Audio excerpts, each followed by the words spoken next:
안녕하십니까. 2월 11일 월요일 뉴스나이트 시작합니다. 먼저 오늘의 주요 뉴스부터 보시죠. 자유한국당을 제외한 여야 사당이 5.18 민주화운동 폄훼 발언으로 논란을 일으킨 한국당 의원들을 국회 윤리위에 제소하기로 했습니다. 한국당 지도부도 뒤늦게 진상조사에 나섰습니다. 5.18 망언 파문이 정치권을 넘어 시민단체로까지 번지고 있습니다. 5월 단체 회원 등은 공청회에서 망언을 한 자유한국당 의원들을 검찰에 고발할 예정입니다. 사법행정권 남용 혐의로 구속된 양승태 전 대법원장이 오늘 재판에 넘겨졌습니다. 사법부수장이 범죄 혐의로 기소된 건 처음으로 직권남용 등 적용된 혐의만 47개에 달합니다. 정부가 기업 발전을 위해 불합리한 규제를 면제해주는 규제 샌드박스의 첫 사업이 선정됐습니다. 도심 수소차 충전소와 디지털 버스 광고, 전기차 충전 콘센트 사업 등 4가지 분야입니다. 2차 북미 정상회담을 앞두고 베트남 하노이는 본격적인 회담 준비에 들어갔습니다. 북미가 후속 협상을 이어갈 예정인 가운데 한미 간 비핵화 공조에도 속도가 붙고 있습니다. 택시기사가 카카오 카풀 서비스에 반발하며 국회 앞에서 또 분신을 시도했습니다. 카풀 반대를 외치며 분신한 택시기사는 이번이 3번째지만 여전히 문제 해결에 접점을 찾지 못하고 있습니다. 배우 안재욱이 또 음주운전을 하다 적발돼 면허 정지 처분을 받았습니다. 이른바 윤창호법이 시행된 뒤에도 연예인들의 음주운전이 잇따르며 비난이 거세지고 있습니다.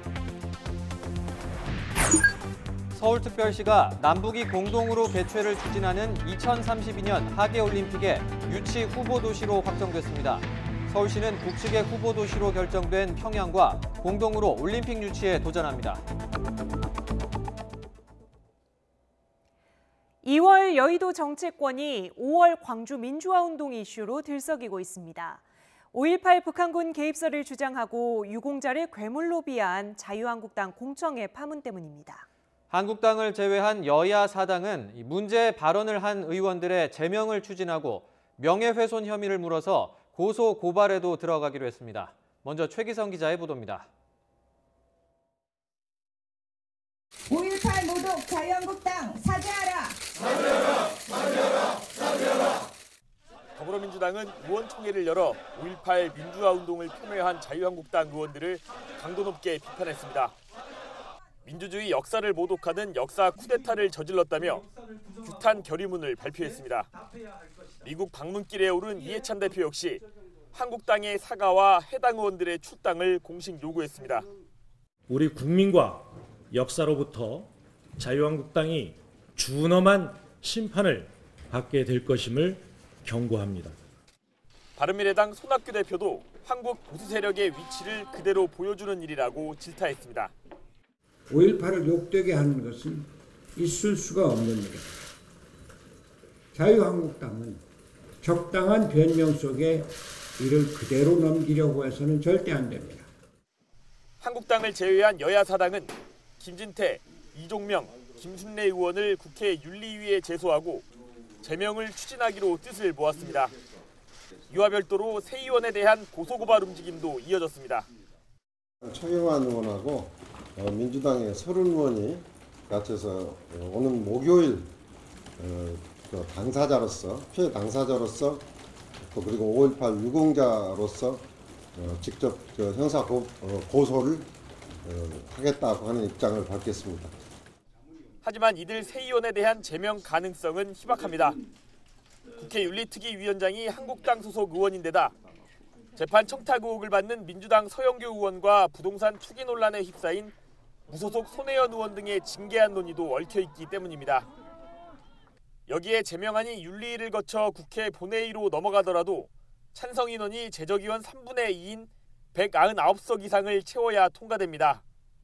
민주당과 야3당을 모두 합쳐도 176석에 불과한 만큼 20명 넘는 한국당 의원들이 협조해야 합니다.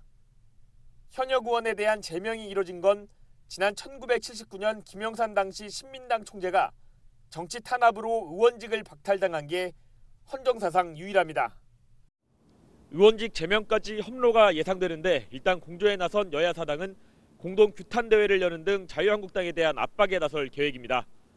YTN 최기성입니다. 자유한국당은 당 내부의 문제니 다른 당은 신경 쓰지 말라면서도 곤혹스러운 표정이 역력합니다. 당 내부에서도 비판과 자성의 목소리가 잇따랐는데 지도부는 뒤늦게 진상조사를 지시했습니다. 조은지 기자입니다. 5.18 망언 후폭풍 속에 열린 자유한국당 회의 분위기는 무거웠습니다. 김병준 비상대책위원장은 어려운 시점에 당에 부담을 주는 행위는 하지 말아야 한다고 경고했습니다. 불씨가 당 책임론으로 번질까 비판 목소리도 잇따랐습니다. 확인되지도 않은 북한 개입 주장으로 희생자를 2번 죽이는 일이며 자유한국당은 결코 이러한 주장에 동의할 수 없습니다.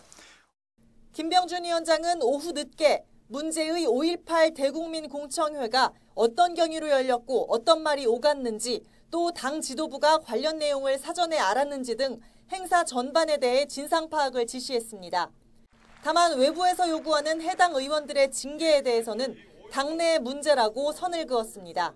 이건 우리 당의 문제니까 다른 당은 우리 당내 문제에 대해서 너무 그렇게 신경을 쓰지 않아줬으면 좋겠습니다. 당 내부에서도 비판과 자성이 나왔습니다. 육선인 김무성 의원은 역사적 평가가 끝난 5.18을 부정하는 건 역사 왜곡이자 억지 주장이라고 성토했고 재선인 장제원 의원 역시 대중정당이기를 포기한 행위라며 시대착오적인 급진 우경화 현상으로 보수 환멸과 고립을 자초한다고 꼬집었습니다. 논란의 당사자인 김진태 의원은 5.18이 민주화운동이라는 데 이의가 없다면서도 진상규명특별법에 명시된 북한군 개입 의혹을 밝히자는 것 그 이상도 이하도 아니라고 강조했습니다. 북한군 개입 여부에 대해서도 사실이냐 아니냐가 지금 벌써 다 명백히 드러났으면 진상을 밝힐 이유도 없는 겁니다. 김순례 의원도 5.18의 역사적 상징성에 어떠한 이견도 없을 뿐더러 북한군 개입설 등에 동의하지 않는다며 다만 허위 유공자를 걸러내자는 취지였다고 한 발 물러섰습니다. 한국당이 뒤늦게 수습에 나섰지만 후폭풍이 쉽게 사그라지기는 어려워 보입니다. 이미 역사적, 법적 평가가 끝난 5.18에 대한 망언으로 모처럼 찾아온 지지율 상승의 기회를 스스로 걷어찼다는 탄식이 내부에서 터져나오고 있습니다. YTN 조은지입니다. 5월 단체는 붕괴하며 가슴을 치고 있습니다. 망언한 의원들을 고발하기로 하고 자유한국당에는 이 의원들의 제명을 촉구했습니다. 김범원 기자가 보도합니다. 지난 1980년 5.18 민주화운동 때 광주 시민이 전두환 신군부의 포갑에 맞서 마지막까지 싸웠던 곳에 다시 광주 시민이 모였습니다. 최근 자유한국당 일부 의원들이 극우 인사 지만원 씨를 국회로 불러 공청회를 한다면서 쏟아낸 망언을 규탄하기 위해서입니다. 진정한 사과와 서명력이 없는 경우 우리 광주 시민들은 온 정신을 모아서 대한민국 국민들과 함께 자유한국당 회초운동에 나설 것입니다. 5월 단체 회원 등은 진상 규명에 나서도 모자랄 국회에서 일부 정치인들이 망언으로 5월 영령들의 숭고한 희생을 모독했다고 주장했습니다. 공청회에서 망언한 자유한국당 의원들을 검찰에 고발할 예정입니다. 자유한국당 국회의원들의 5.18 망언에 대해 해당 국회의원 제명 및 퇴출운동을 강력히 펼쳐나갈 것이며 해당 국회의원에 대한 고소고발 등 법적 조치도 취해나갈 것이다. 앞서 자유한국당 일부 의원들은 폭동인 5.18이 민주화운동으로 변질됐고 민주유공자들을 세금 먹는 괴물이라고 말해 물의를 빚었습니다. 모든 국민의 피땀 어린 혈세를 가지고 그들의 잔치를 벌이고 있는 5.18 유공자를 다시 한번 색출해내야 되지 않겠습니까? 광주광역시의회는 허무맹랑한 말을 하는 지만원의 주장에 동조한 것은 자유한국당 스스로 범죄 집단임을 밝힌 것과 다름없다고 말했습니다. 5.18 민주화운동의 명예를 훼손시킨 김진태, 이종명, 김순례 의원은 광주 시민께 무릎 꿇고 사죄하고 자발적으로 의원직을 사퇴하라. 광주와 전남 지역 광역기초단체장과 교육감 등도 잇따라 규탄 성명을 냈습니다. 이미 전두환 씨 등의 사형 확정 판결까지 내려지는 등 법적 역사적으로 검증되고 평가받은 5.18 민주화운동 폄훼에 광주는 부글부글 끓고 있습니다. YTN 김봉환입니다.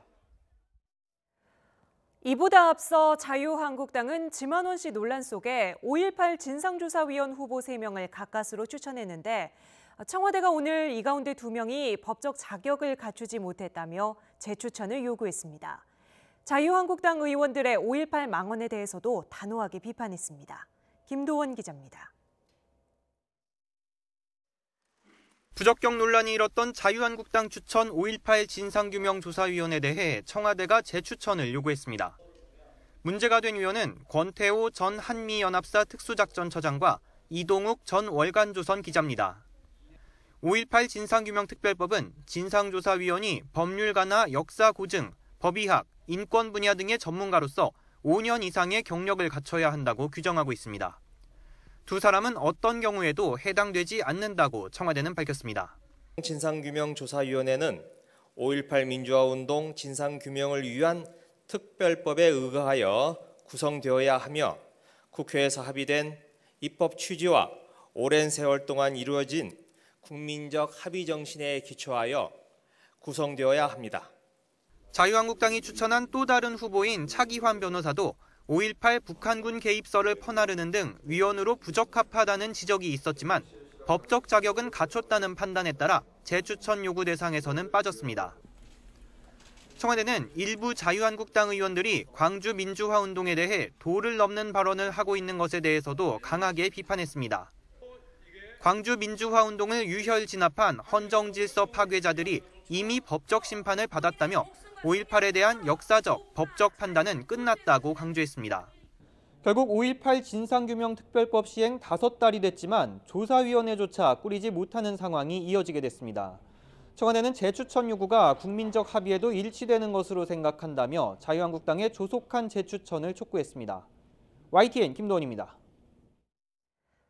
자유한국당이 5.18 망언 논란에만 전력 대응하지 못하는 게 다가오는 전당대회가 반쪽에 그칠 가능성도 커졌기 때문입니다.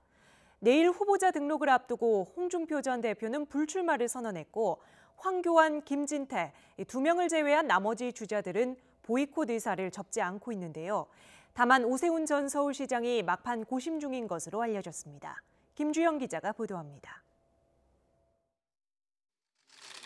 자유한국당 선거관리위원회는 홍준표, 오세훈 후보 등 일부 당권 주자들의 집단 반발에도 전당대회 연기는 없다고 다시 확인했습니다. 박관용 선관위원장은 전대 연기 주장은 코미디이자 난동이라면서 반대 입장을 분명히 했습니다. 보이콧 하는 거는 그 사람들의 사정이라니까요. 우리하고 관계없는 거라니까요. 일부 비대위원은 전당대회 보이콧을 경고한 후보들을 징계해야 한다고까지 주장했습니다.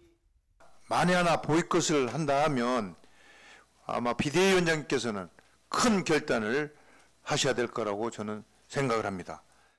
당 지도부와 후보들 사이 벼랑 끝 대치가 여전한 가운데 홍준표 전 대표가 가장 먼저 불출마를 선언했습니다.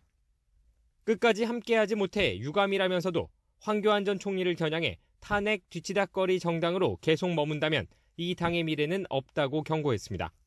정우택, 주호영 의원 등 현역 의원 후보 4명도 지금까지는 불출마 입장에 변화가 없습니다. 오세훈 전 서울시장 역시 불출마 연대에 포함돼 있지만 다시 출마하는 방안을 두고도 고심을 거듭하는 것으로 알려졌습니다. 후보자 등록 마감인 내일 오후 5시까지는 다소 시간이 있는 가운데 막판 극적인 합류 가능성까지 남은 겁니다. 초반 흥행몰이에 나섰던 한국당 전당대회는 만약 후보 6명이 모두 등록을 거부하면 김진태 의원과 황교안 전 총리의 양자 대결로 이뤄지게 됩니다. 같이 다 함께하는 그런 전당대회가 되기를 바랬습니다. 안타깝게 생각을 합니다.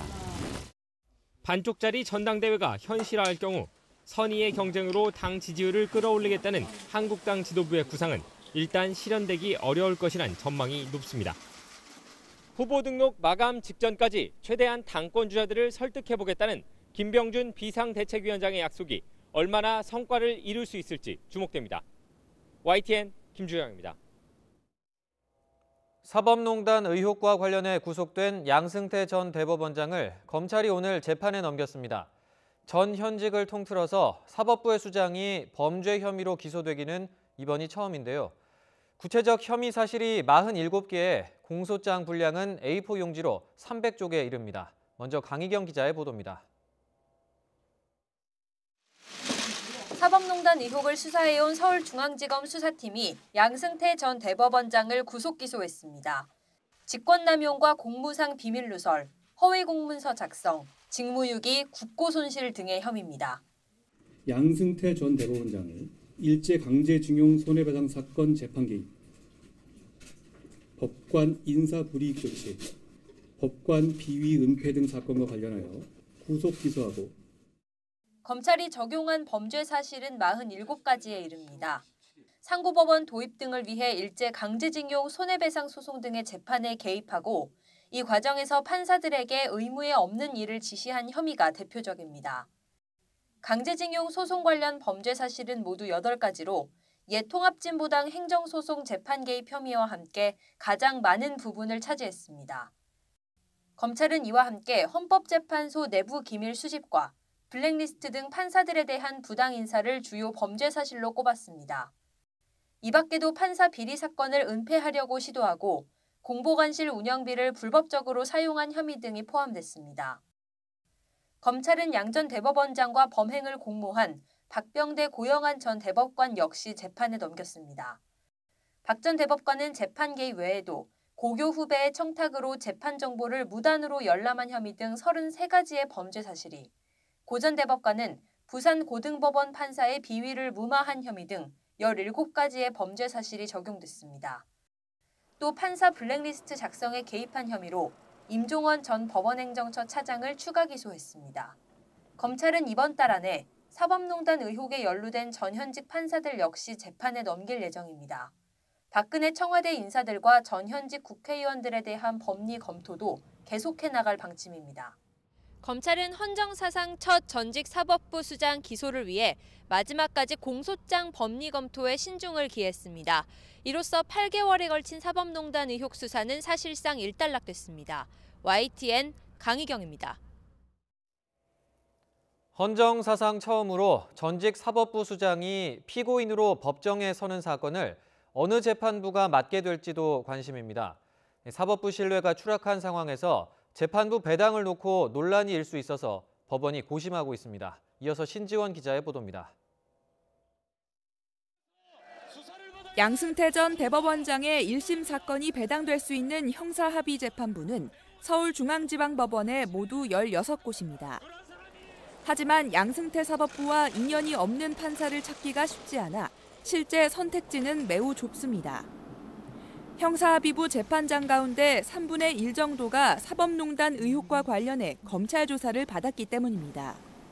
때문에 지난해 말 사법농단에 연루되지 않은 판사들로 새로 구성된 재판부 3곳 가운데 한 곳이 사건을 맡게 될 가능성이 큽니다. 양 전 대법원장과 박병대, 고영한 전 대법관이 한꺼번에 재판에 넘겨진 것도 변수입니다. 재판부 배당 단계에서는 하나의 사건으로 처리되는 만큼 추후 재배당 과정에서 논란이 생길 여지가 있습니다. 일단 양 전 대법원장과 두 전직 대법관의 사건뿐만 아니라 임종원 전 법원행정처 차장의 추가 기소 사건도 같은 재판부에 배당될 것으로 보입니다. 이후 준비기일에서 논의를 거쳐 4사람의 사건을 각각 다른 재판부에 재배당하는 식으로 분리될 가능성이 큽니다. 이번 주에 고위법관 인사 발령이 예정된 만큼 법원은 먼저 기피 사유가 있는 재판부를 배제한 뒤 남은 재판부 가운데 컴퓨터 프로그램을 통해 무작위로 사건을 배당할 방침입니다. YTN 신지원입니다. 양승태 전 대법원장을 구속 기소한 검찰이 사법농단 의혹에 연루된 판사들에 대한 기소 범위를 검토 중인 가운데 대법원 역시 의혹 판사들에 대한 징계를 검토하는 것으로 전해졌습니다. 서울중앙지검 수사팀은 전현직 판사들을 재판에 넘긴 뒤 기소하지 않는 나머지 판사들의 비위 내용은 대법원에 통보할 방침입니다. 대법원은 이를 토대로 징계 여부를 검토할 계획인데 이번 사법농단 의혹으로 검찰 조사를 받은 전현직 판사만 100여 명이라 지난해 12월 판사 8명이 처분을 받았던 징계보다 더 큰 규모가 될 수 있다는 관측도 나옵니다. 하지만 현행 법관 징계법은 사유가 발생한 날로부터 3년이 지나면 징계를 청구할 수 없다고 규정하고 있어서 실제 징계 규모를 두고 앞으로 논란이 예상됩니다. 검찰이 내일 공무상 기밀 누설 혐의를 받는 김태우 전 수사관을 불러서 조사합니다. 수원지방검찰청은 내일 오전 10시 김 전 수사관을 피의자 신분으로 불러서 조사할 계획입니다. 검찰은 김 전 수사관의 자택 등에서 압수한 문건과 휴대전화 등을 분석한 자료를 토대로 사실관계 확인에 주력할 방침입니다. 문재인 대통령은 곧 있을 2차 북미 정상회담을 한반도 평화 프로세스의 일대 진전으로 평가하고 평화 경제 시대를 열 기회로 삼아야 한다고 강조했습니다. 다음 주쯤 트럼프 대통령과 전화 통화를 해서 구체적이고 가시적인 성과를 내기 위한 한미 공조 방안을 논의할 전망입니다. 임성호 기자입니다. 2차 북미 정상회담 일정이 확정된 뒤 처음 열린 청와대 수석 보좌관 회의에서 문 대통령은 한반도 평화 프로세스의 일대 진전이라는 평가를 내렸습니다. 1차 북미 정상회담에서 합의한 새로운 북미 관계와 한반도 평화 체제, 한반도의 완전한 비핵화 등 이른바 4개의 기둥이 2차 회담에서 진전될 것으로 기대했습니다. 이 회담이 한반도를 적대와 분쟁의 냉전지대에서 평화와 번영의 터전으로 바꿔놓는 역사적 회담이 되기를 기대합니다. 남북관계 발전에도 획기적인 기회가 될 거라고 문 대통령은 강조했습니다. 분단 이후 처음 맞은 이 기회를 살려서 굳건한 평화가 경제가 되는 시대를 만들어야 한다고 말했습니다. 남과 북은 전쟁 없는 평화의 시대를 넘어 평화가 경제의 새로운 성장 동력이 되는 평화 경제의 시대를 함께 열어가야 합니다.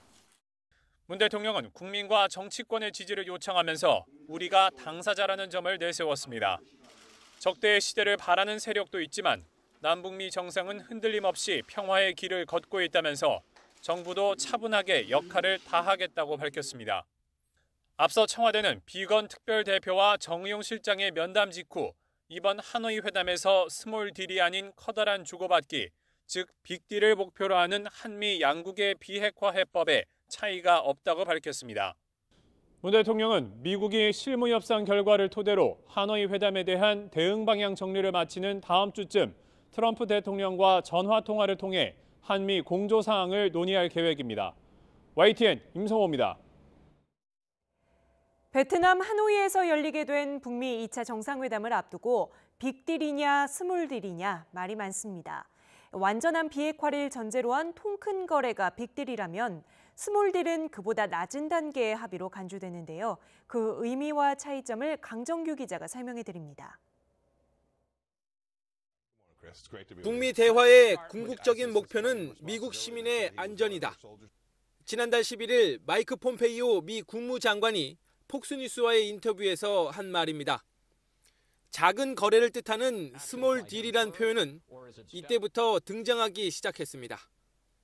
비핵화 협상이 미국 본토를 겨냥한 북한의 대륙간 탄도미사일, ICBM 위협을 없애는 선에서 그치는 것 아니냐는 우려가 함께 담겨 있습니다. 그러면 대한민국 국민을 5천만 국민을 위협하고 있는 이미 배치된 한 60에서 70개에 달하는 핵탄두, 한반도 전역을 공격할 수 있는 중단거리 탄도미사일 1000발 이상. 스몰 딜은 완전한 비핵화를 전제로 하는 빅딜보다 낮은 단계의 합의로 인식되지만 명확한 개념이나 용어는 아닙니다. 그런데도 청와대가 스몰 딜이란 표현을 빌려 우리 정부의 입장이 아니라고 밝힌 건 소모적인 논란에 휘말리지 않으려는 의도로 풀이됩니다. 빅딜과 스몰딜, 이분법적으로 생각할 게 아니라 그동안 일괄 타결 방식을 고집하던 미국이 북한의 단계별 동시 행동 요구를 받아들인 정도로 보는 게 합리적이란 지적도 나옵니다. 완전한 비핵화라고 하는 데에서는 한미의 공동의 목적이 있을 뿐이 아니라 주변 사강도 같은 목적이고 국제사회 전체의 목적이기도 합니다. 너무 한마디 한마디에 그런 어떤 정책적인 변화에 함의를 읽는 것은 좀 무리가 있지 않나 싶습니다. 결국 스몰 딜은 빅딜을 향한 과정이라는 설명입니다. We must also have a complete understanding of the full extent of the North Korean weapons of mass destruction and missile programs. We will get that at some point through a comprehensive declaration.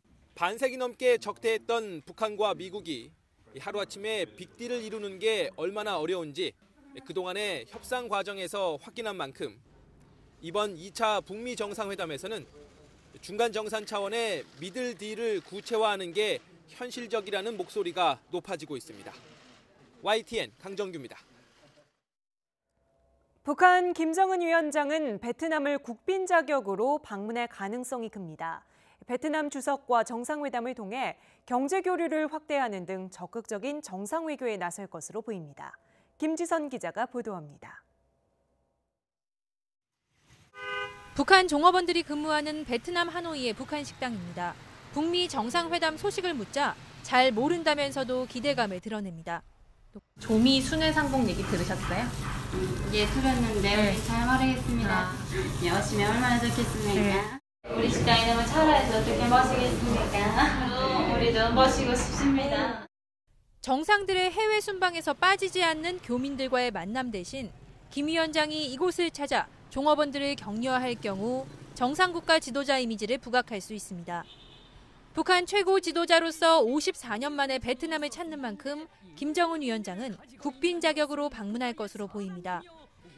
그 경우 주석궁에서 공식 환영식을 한 뒤 웅우옌 뿌쫑 베트남 주석과 정상회담에 나서게 됩니다. 할아버지 김일성 주석과 두 차례 정상회담을 했던 호치민 전 주석의 묘도 들려 사회주의 국가 간 우호를 강조할 수도 있습니다. 일당 지배체제를 유지하면서 시장을 개방해 성장을 이어가는 베트남은 김 위원장이 관심을 갖는 개혁 개방 모델입니다. 대북 제재 속에서 베트남과의 경제 협력 확대도 모색할 것으로 보여 하노이 인근 산업단지를 시찰할 가능성이 거론됩니다. 싱가포르 방문 당시처럼 시내가 한눈에 들어오는 야경 투어에 나설 경우 초고층 건물 전망대를 들릴 수도 있습니다. 할아버지 김일성 전 주석과 마찬가지로 열차를 타고 오는 방안도 검토 중인 것으로 전해졌습니다. 하지만 지난달 4차 방중 당시 베이징에서 평양까지 열차로 24시간이 걸린 데다 하노이에서 베이징까지도 42시간 정도 소요됩니다.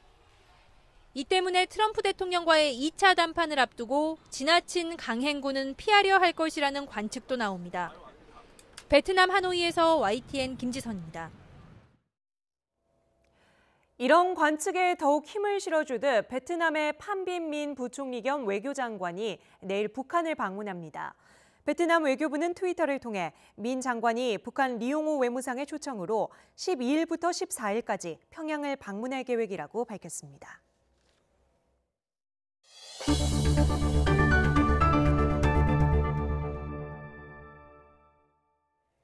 오늘 국회 앞에서 60대 택시기사가 자신의 차에 불을 지르는 일이 벌어졌습니다. 이번에도 카카오 카풀 서비스 반대가 이유인데요. 벌써 세 번째 분신입니다. 부장원 기자의 보도입니다. 국회 정문 앞에 불이 붙은 택시가 서 있습니다. 62살 김모 씨가 자신의 택시를 몰고 정문으로 돌진하다가 다른 차량과 부딪힌 겁니다. 김 씨는 얼굴에 2도 화상을 입었지만 생명에는 지장이 없는 것으로 알려졌습니다. 차 안에선 카풀을 반대한다는 내용의 전단과 유서 형식의 메모가 발견됐습니다. 서울 개인택시 노동조합 강남지역 대의원인 김 씨는 국회 앞 집회에 참석한 뒤 극단적인 선택을 한 것으로 알려졌습니다. 자주 온 사람이에요, 그 농성장에. 그래서 오늘 식사하면서 자기가 분신하겠다고 얘기를 해서 농담인 줄 알았대요. 김 씨가 차에 불을 붙였던 그때 국회에서는 지난달 22일 출범한 사회적 대타협 기구의 세 번째 회의가 열리고 있었습니다. 김 씨의 분신 소식에 회의는 바로 중단됐습니다. 법을 카풀이 있는 한은 사회적 대타협기구라도 안 한다는 얘기를 100% 안 하니까 빨리 좀 전향적인 정책 변화가 좀 와서 더 이상 좀 고귀한 생명이 희생 안 되는 게 저희 바람인데. 카풀 반대를 외치며 분신한 택시기사는 지난해 12월과 지난달에 이어 이번이 세 번째입니다. 문제 해결을 위한 대화 창구는 마련됐지만 택시업계가 카풀 불법화를 여전히 전제 조건으로 요구하면서 접점을 찾지 못하고 있습니다. YTN 부장원입니다. 중견 배우 안재욱 씨가 또 음주운전을 하다가 적발돼 면허 정지 처분을 받았습니다. 안재욱 씨는 부끄럽고 수치스럽다며 심경을 전했는데요. 이른바 윤창호법이 시행된 뒤에도 연예인들의 음주운전 적발이 잇따르면서 비난이 거세지고 있습니다. 이교준 기자의 보도입니다. 배우 안재욱이 어제 오전 전주에서 서울로 향하던 중 음주 단속에 걸렸습니다. 단속 당시 혈중 알코올 농도가 높아 면허 정지 처분이 내려졌습니다. 안재욱은 전날 전주에서 공연 일정을 마치고 숙소 옆 식당에서 동료들과 술자리를 가진 것으로 전해졌습니다. 소속사 제이블 엔터테인먼트는 입장문을 통해 배우 안재욱이 음주운전하다 적발된 데 대해 책임을 통감하고 있다고 밝혔습니다. 또 죄송한 마음을 감출 수 없으며 절대 해서는 안 될 무리를 일으켜 부끄럽고 수치스럽다고 심경을 전했습니다. 안재욱은 뮤지컬 광화문 연가 지방순회 공연 중이고 다음 달 뮤지컬 영웅에도 출연할 예정이었습니다. 소속사 측은 향후 일정에 대해선 함께 일하는 동료들에게 최대한 피해가 가지 않도록 방법을 강구하겠다고 밝혔습니다. 앞서 안재욱은 지난 2003년에도 음주운전 사고를 낸 혐의로 경찰 조사를 받았습니다. 지난달부터 음주운전 처벌 수위가 높아졌지만 배우 손승원이 지난달 음주운전 혐의로 구속돼 뮤지컬 랭보에서 하차하는 등 연예인들의 음주운전 사고는 끊이질 않고 있습니다. YTN 이교준입니다. 음주운전으로 무리를 빚은 배우 안재욱 씨가 뮤지컬 영웅과 광화문 연가에서 하차합니다. 안재욱 씨의 소속사 제이블 엔터테인먼트는 참회와 자숙의 의미로 광화문 연가의 대전, 포항, 이천 공연과 개막을 앞둔 영웅의 모든 공연 일정에서 하차하기로 결정했다고 밝혔습니다.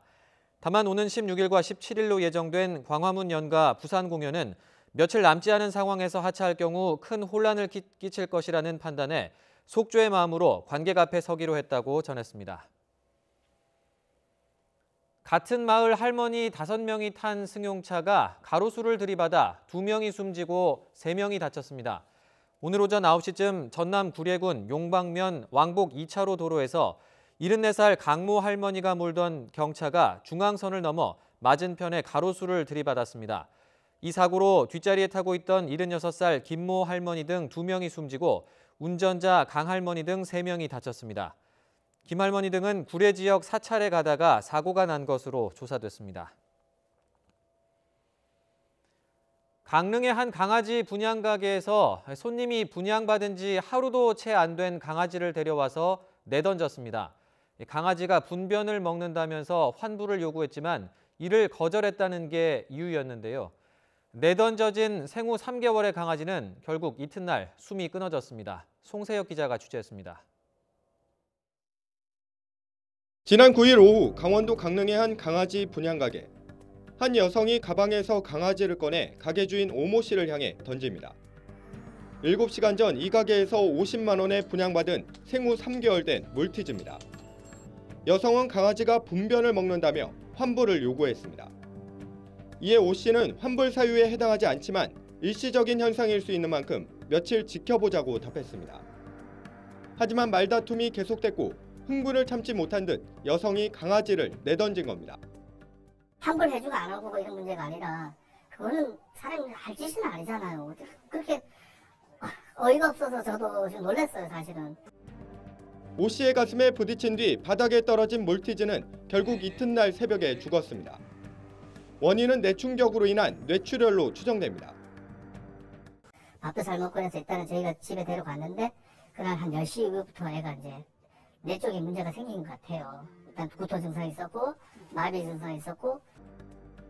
이 사실이 SNS에 공개되자 명백한 동물 학대라는 네티즌의 비난이 빗발치고 있습니다. 여성은 2달 전에도 이 가게에서 분양받은 몰티즈 3마리 가운데 1마리를 환불받은 것으로 전해졌습니다. 경찰은 고소와 관계없이 여성이 동물보호법을 위반한 것으로 보고 수사하고 있습니다. YTN 송세혁입니다. 추운 날씨 속에 서울대학교 도서관 난방이 닷새째 중단됐다는 소식. 이 사건의 배경은 이렇습니다. 서울대 시설관리를 담당하는 노동자들이 지난 7일부터 파업에 들어갔는데요. 지난해 정규직으로 전환됐지만 외부 중소기업의 시설관리 기사들보다 오히려 적은 돈을 받는 등 무늬만 정규직이 됐다는 게 파업의 이유였습니다. 또 상여금 등에서 다른 정규직 직원과 부당한 차별이 없도록 처우를 개선해달라고 요구하고 있는데요. 이 노동자들이 지난 7일부터 중앙도서관 등 일부 건물의 기계실에 들어가 난방 장치를 끄면서 이른바 난방 파업이 시작됐습니다. 학생이 공부하는 현장을 이렇게까지 만들 때는 가슴 속에는 눈물을 흘리고 있습니다. 중앙도서관에서 공부를 열심히 하는 학생들을 이렇게 할 때는 저희가 아무리 울부짖고 애달리고 매달리고 애원해도 끄떡다는 학교를 학교의 주인인 학생이 나서서 민원을 넣고 해결해달라고 저희가 애원하고 학생들한테 매달리는 겁니다. 오늘 오후에 서울대 중앙도서관의 난방은 재개가 됐지만 사상 초유의 난방 파업을 두고 서울대 안팎에서 엇갈린 목소리가 나왔습니다. 지난 8일 하종강 성공회대 노동대 학장은 서울대 총학생회가 파업은 지지하지만 도서관 난방은 재개해야 한다고 주장한 데 대해서 가장 중요한 곳은 피해를 입지 않도록 해달라는 바람이지만 노동자 입장에서는 가장 중요한 곳을 마비시키는 것이 가장 현명한 파업 전술이기도 하다며 처우 개선을 위한 정당한 파업인 만큼 노동자의 기본권을 보장하는 게 우선이다 이렇게 SNS에 적기도 했습니다. 하지만 서희종 서울대 중앙도서관장은 오늘 조선일보에 쓴 기고글을 통해 병원 파업에서 응급실을 폐쇄해 타인의 생명을 빼앗는 행위는 금기이듯이 대학 파업에서도 우리 공동체를 이끌 미래 인재들의 공부와 연구를 직접 방해하는 행위는 금기가 아닐까라며 학생들을 볼모로 임금 투쟁을 해선 안 된다 이렇게 주장했습니다. 노동자가 자신의 부당한 처우를 개선하기 위해서 사용자에게 취할 수 있는 마지막 수단인 파업의 권리, 그리고 그 권리를 행사함에 따라 누군가 불가피하게 피해를 보게 되는 상황을 두고 매번 갑론을박이 이어지는데요. 여러분은 어떻게 생각하십니까?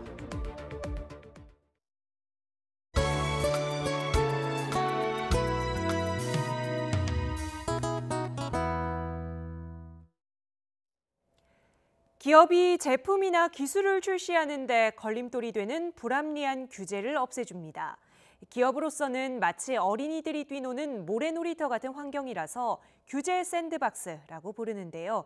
그 첫 번째 사업으로 국회 수소차 충전소가 세워집니다. 최하영 기자가 보도합니다. 문재인 대통령이 지난해 프랑스를 국빈 방문하면서 국내 완성차 업체가 수출한 수소 전기차를 시승하는 등 홍보 모델을 자처했지만 국내에선 충전소 문제가 발목을 잡고 있습니다.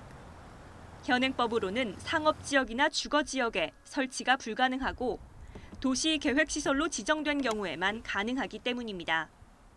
이렇게 규제에 가로막히다 보니 수소차 충전소는 연구용과 합쳐도 전국 16곳, 그 가운데 서울에는 단 2곳뿐입니다. 근데 충전소가 부족하기 때문에 충전할 때가 가장 힘들고, 제 같은 경우는 광주에서 사는데요. 서울에 한 번씩 올라올 때마다 이렇게 양재 충전소를 꼭 거쳐야 돼요. 기업이 기술을 맘껏 펼치도록 규제를 풀어주는 규제 샌드박스 1호 사업으로 도심 수소 충전소 설치가 선정됐습니다. 오는 7월 세계 처음으로 국회에 하루 50대 이상 충전할 수 있는 수소 충전소가 생기고 탄천 물재생센터와 양재, 현대 개동 사옥에도 세워집니다. 이번 특례 부여로 차량 접근이 용이한 도심에서 수소차 운전자들이 편리하게 충전할 수 있게 되어 수소차 보급 확산에 기여하리라 기대합니다. 이와 함께 일반 220V 콘센트를 활용한 전기차와 전기 이륜차 충전도 확대할 전망입니다. 별도의 전기차 충전기 없이 일반 콘센트를 이용해 충전하면서도 사용한 공용 전기에 대해 요금을 낼 수 있는 과금형 콘센트에 대한 규제도 임시로 풀렸습니다. 또 그동안 교통사고 발생과 시야 방해 등을 이유로 설치가 어려웠던 버스 전광판 광고도 이제는 가능해집니다. 아울러 개인이 민간업체에 직접 의뢰하는 유전자 검사도 기존 12개 항목 외에 고혈압과 뇌졸중 등 13개 항목이 추가됐습니다. 정부는 이들 사업에 특례를 주되 안전이나 환경 등 문제가 생기면 즉각 취소한다는 계획입니다. YTN 최아영입니다.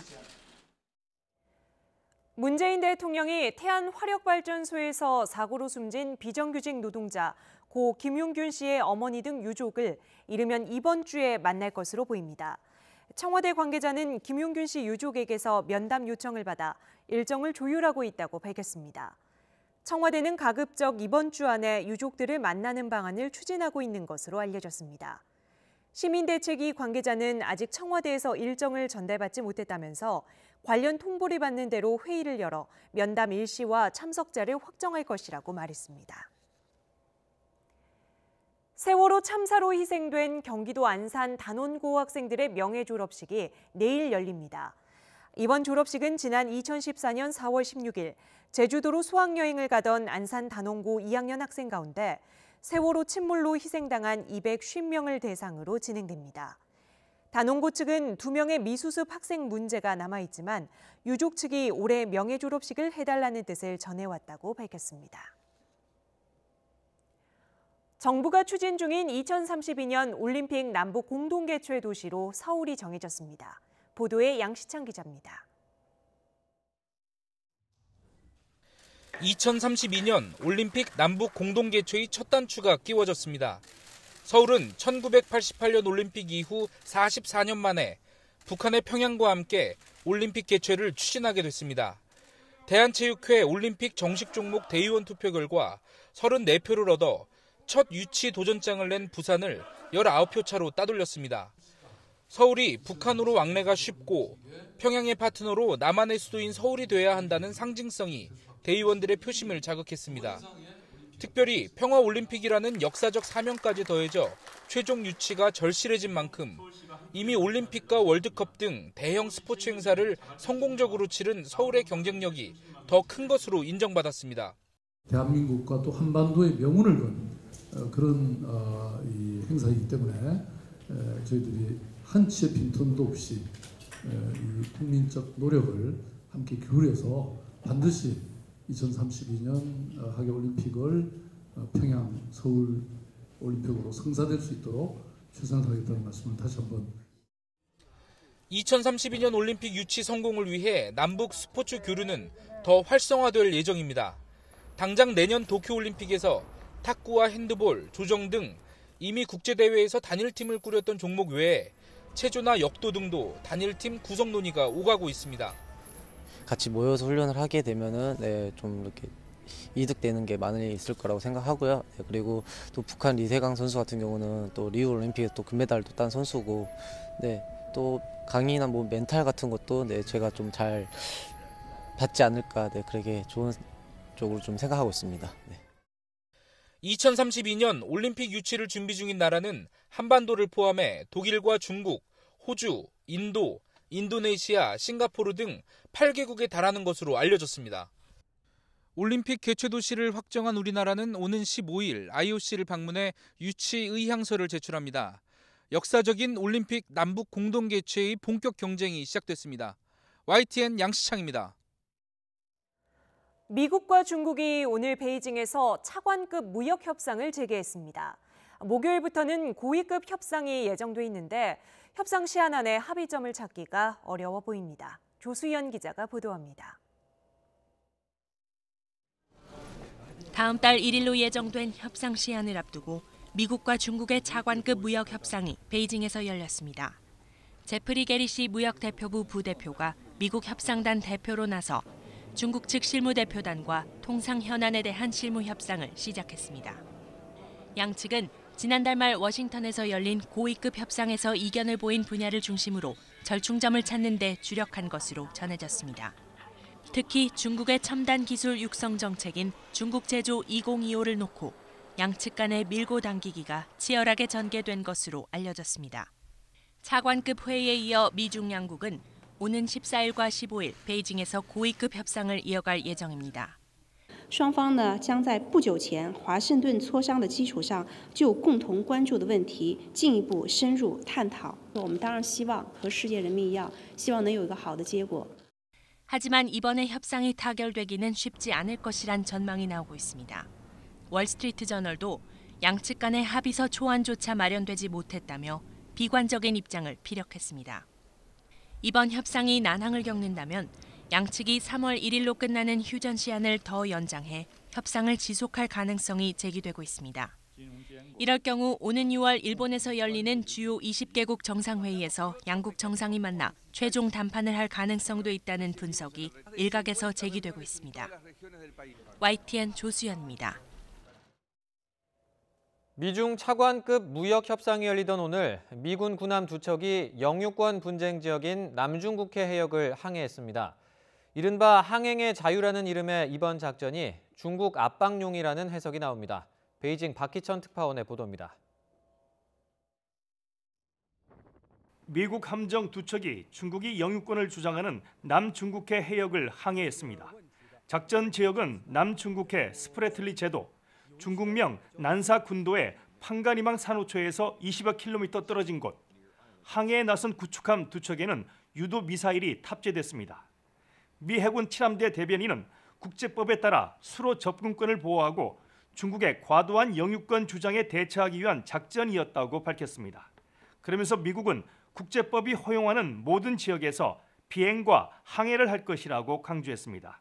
중국은 미국이 자국의 영해를 침범했다며 강하게 반발했습니다.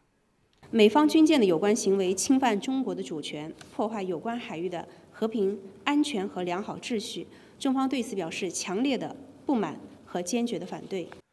이번 항해는 베이징에서 미국과 중국의 차관급 무역 협상이 예고된 가운데 이루어졌습니다. 중국을 압박하고 자극하려는 의도가 있다는 분석입니다.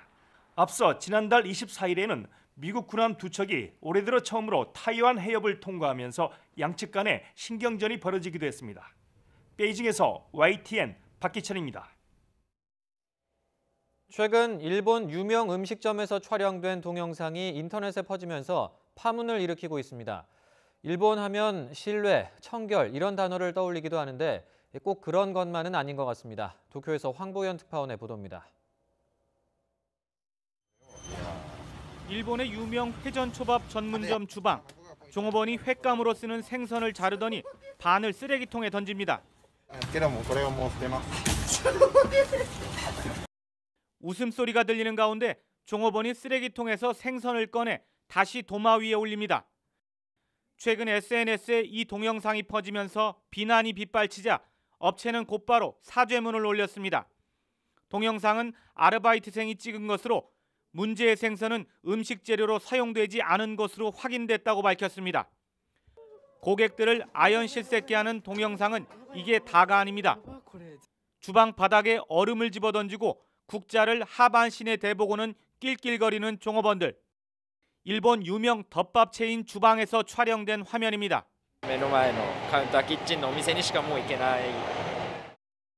양손에 쥐고 있는 닭을 바닥에 문지른 뒤 안주용 튀김으로 조리하는 이곳은 유명 노래방 체인점. 손님에게 파는 과자와 음료수에 침을 묻히는 모습이 촬영된 이곳은 대형 편의점 체인입니다. 모두 업계 순위권으로 일본인은 물론 외국인 관광객들도 많이 찾는 곳입니다. 대부분 종업원들이 장난삼아 촬영한 동영상이지만 SNS 등을 통해 급속히 퍼지면서 파문이 커지고 있습니다. 문제가 된 업체들은 급히 공식 사과를 하는 것은 물론 동영상을 촬영한 종업원들을 찾아 처벌해달라며 속속 경찰서로 달려가고 있습니다.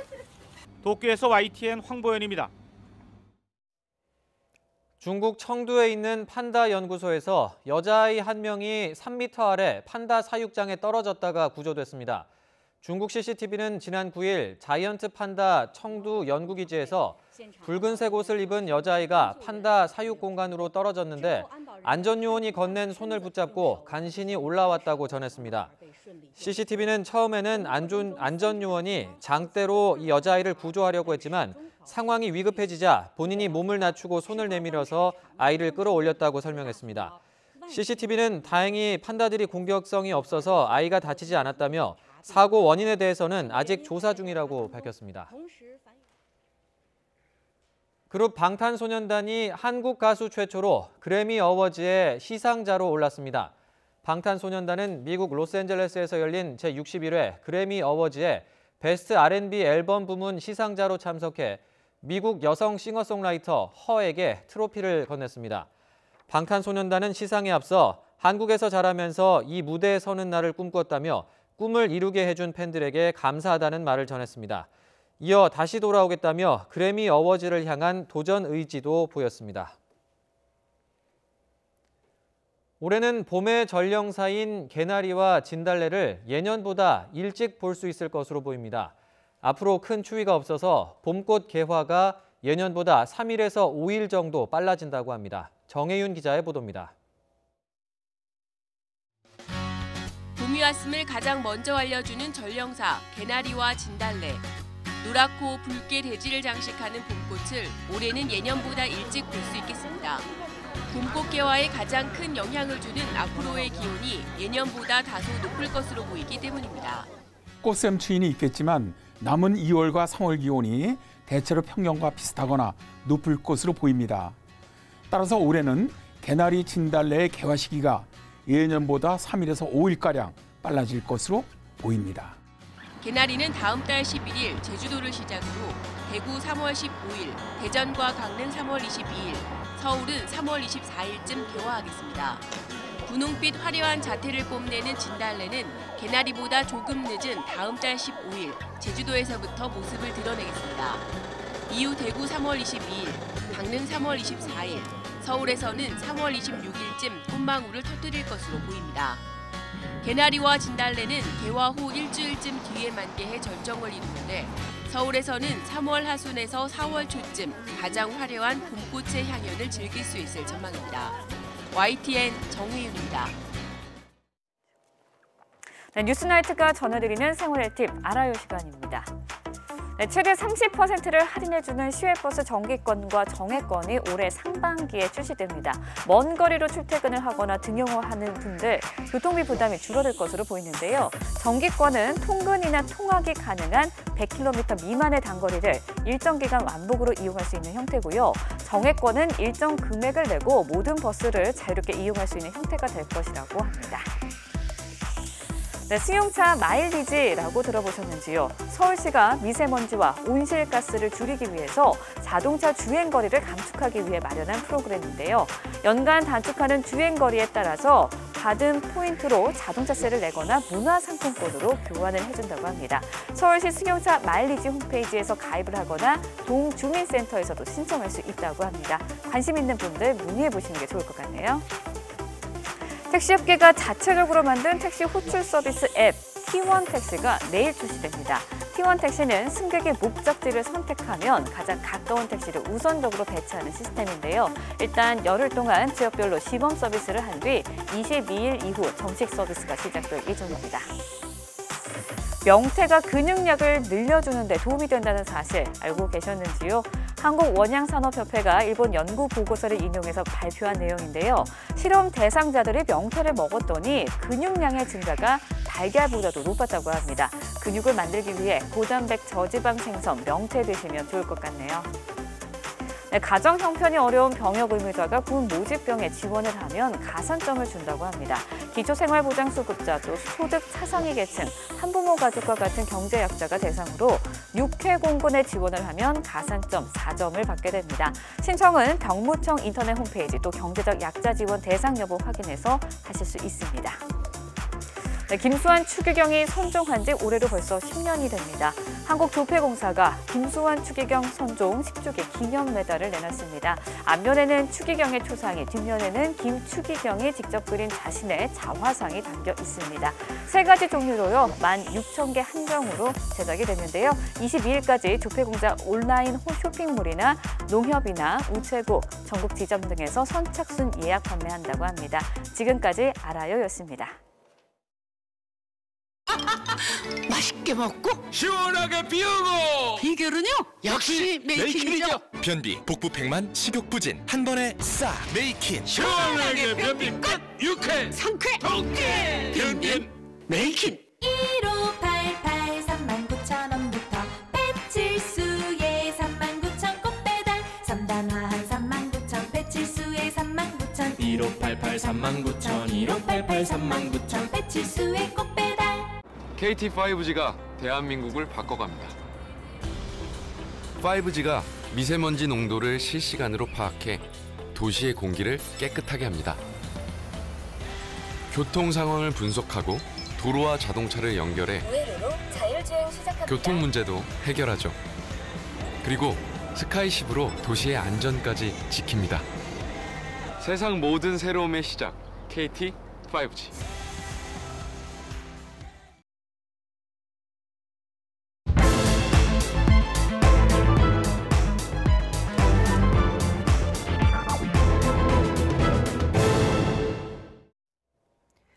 네, 2월 국회가 때 아닌 5.18 정국을 맞았습니다.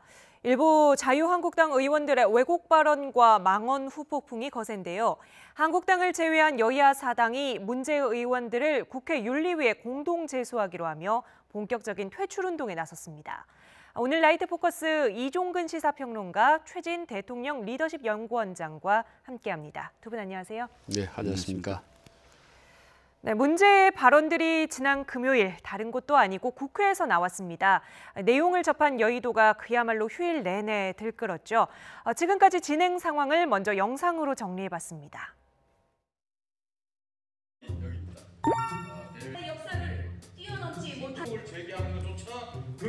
예, 오늘 공청회 정말 제가 제일 존경하는 지만원 박사님. 5.18은 북한 특수군 600명이 일으킨 게릴라 전쟁이다. 광주의 영웅들은 이른바 북한군의 부역한 군함이들이다. 종북 좌파들이 지금 판을 치면서 5.18 유공자라는 이상한 괴물 집단을 만들어내면서 우리의 세금을 축내고 있습니다. 괴물 3인방 김진태, 이종명, 김술래는 국회의원직을 자진 사퇴하라. 아니 남의 당의 의원을 뭐 출당을 하니 제명을 하니 저를 더 띄워주는 거라고 저는 생각합니다.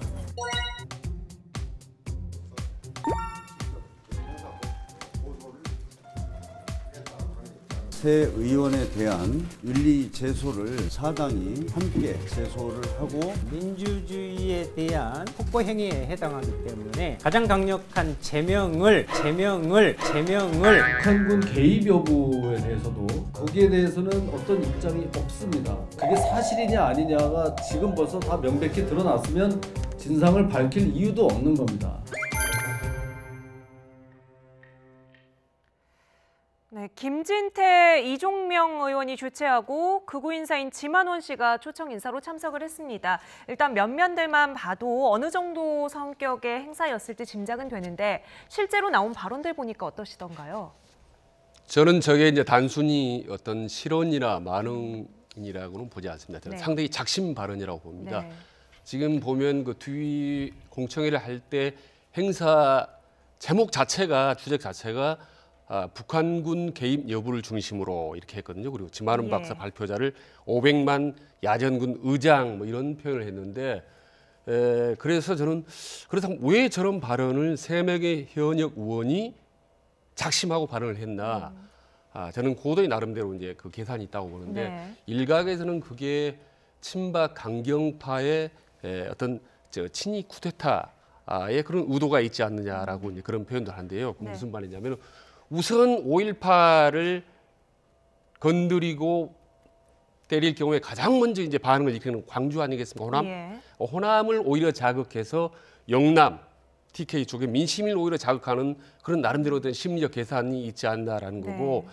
하나는 저런 강경 우익적 발언을 함으로써 자유한국당의 어떤 온건 친박파나 보수파의 입지를 축소시키는 네. 그런 나름대로 상당히 좀 고도로 계산된 그런 발언이라고 저는 봅니다. 네. 그렇지 않고서야 저렇게까지 고강도의 발언을 할 리가 없다고 보거든요. 단순한 실언은 아니다라는 말씀이신데. 네, 그건 동감을 할 수밖에 없는 네. 게요. 일단 그 의원회관에 그 이 회의실을 빌리려면 보통 1개월, 길게는 2, 3개월 전에 이미 신청을 해야 되거든요. 예. 그렇기 때문에 이것이 갑작스럽게 지금 이 공청회가 이루어지지는 않았을 거고요.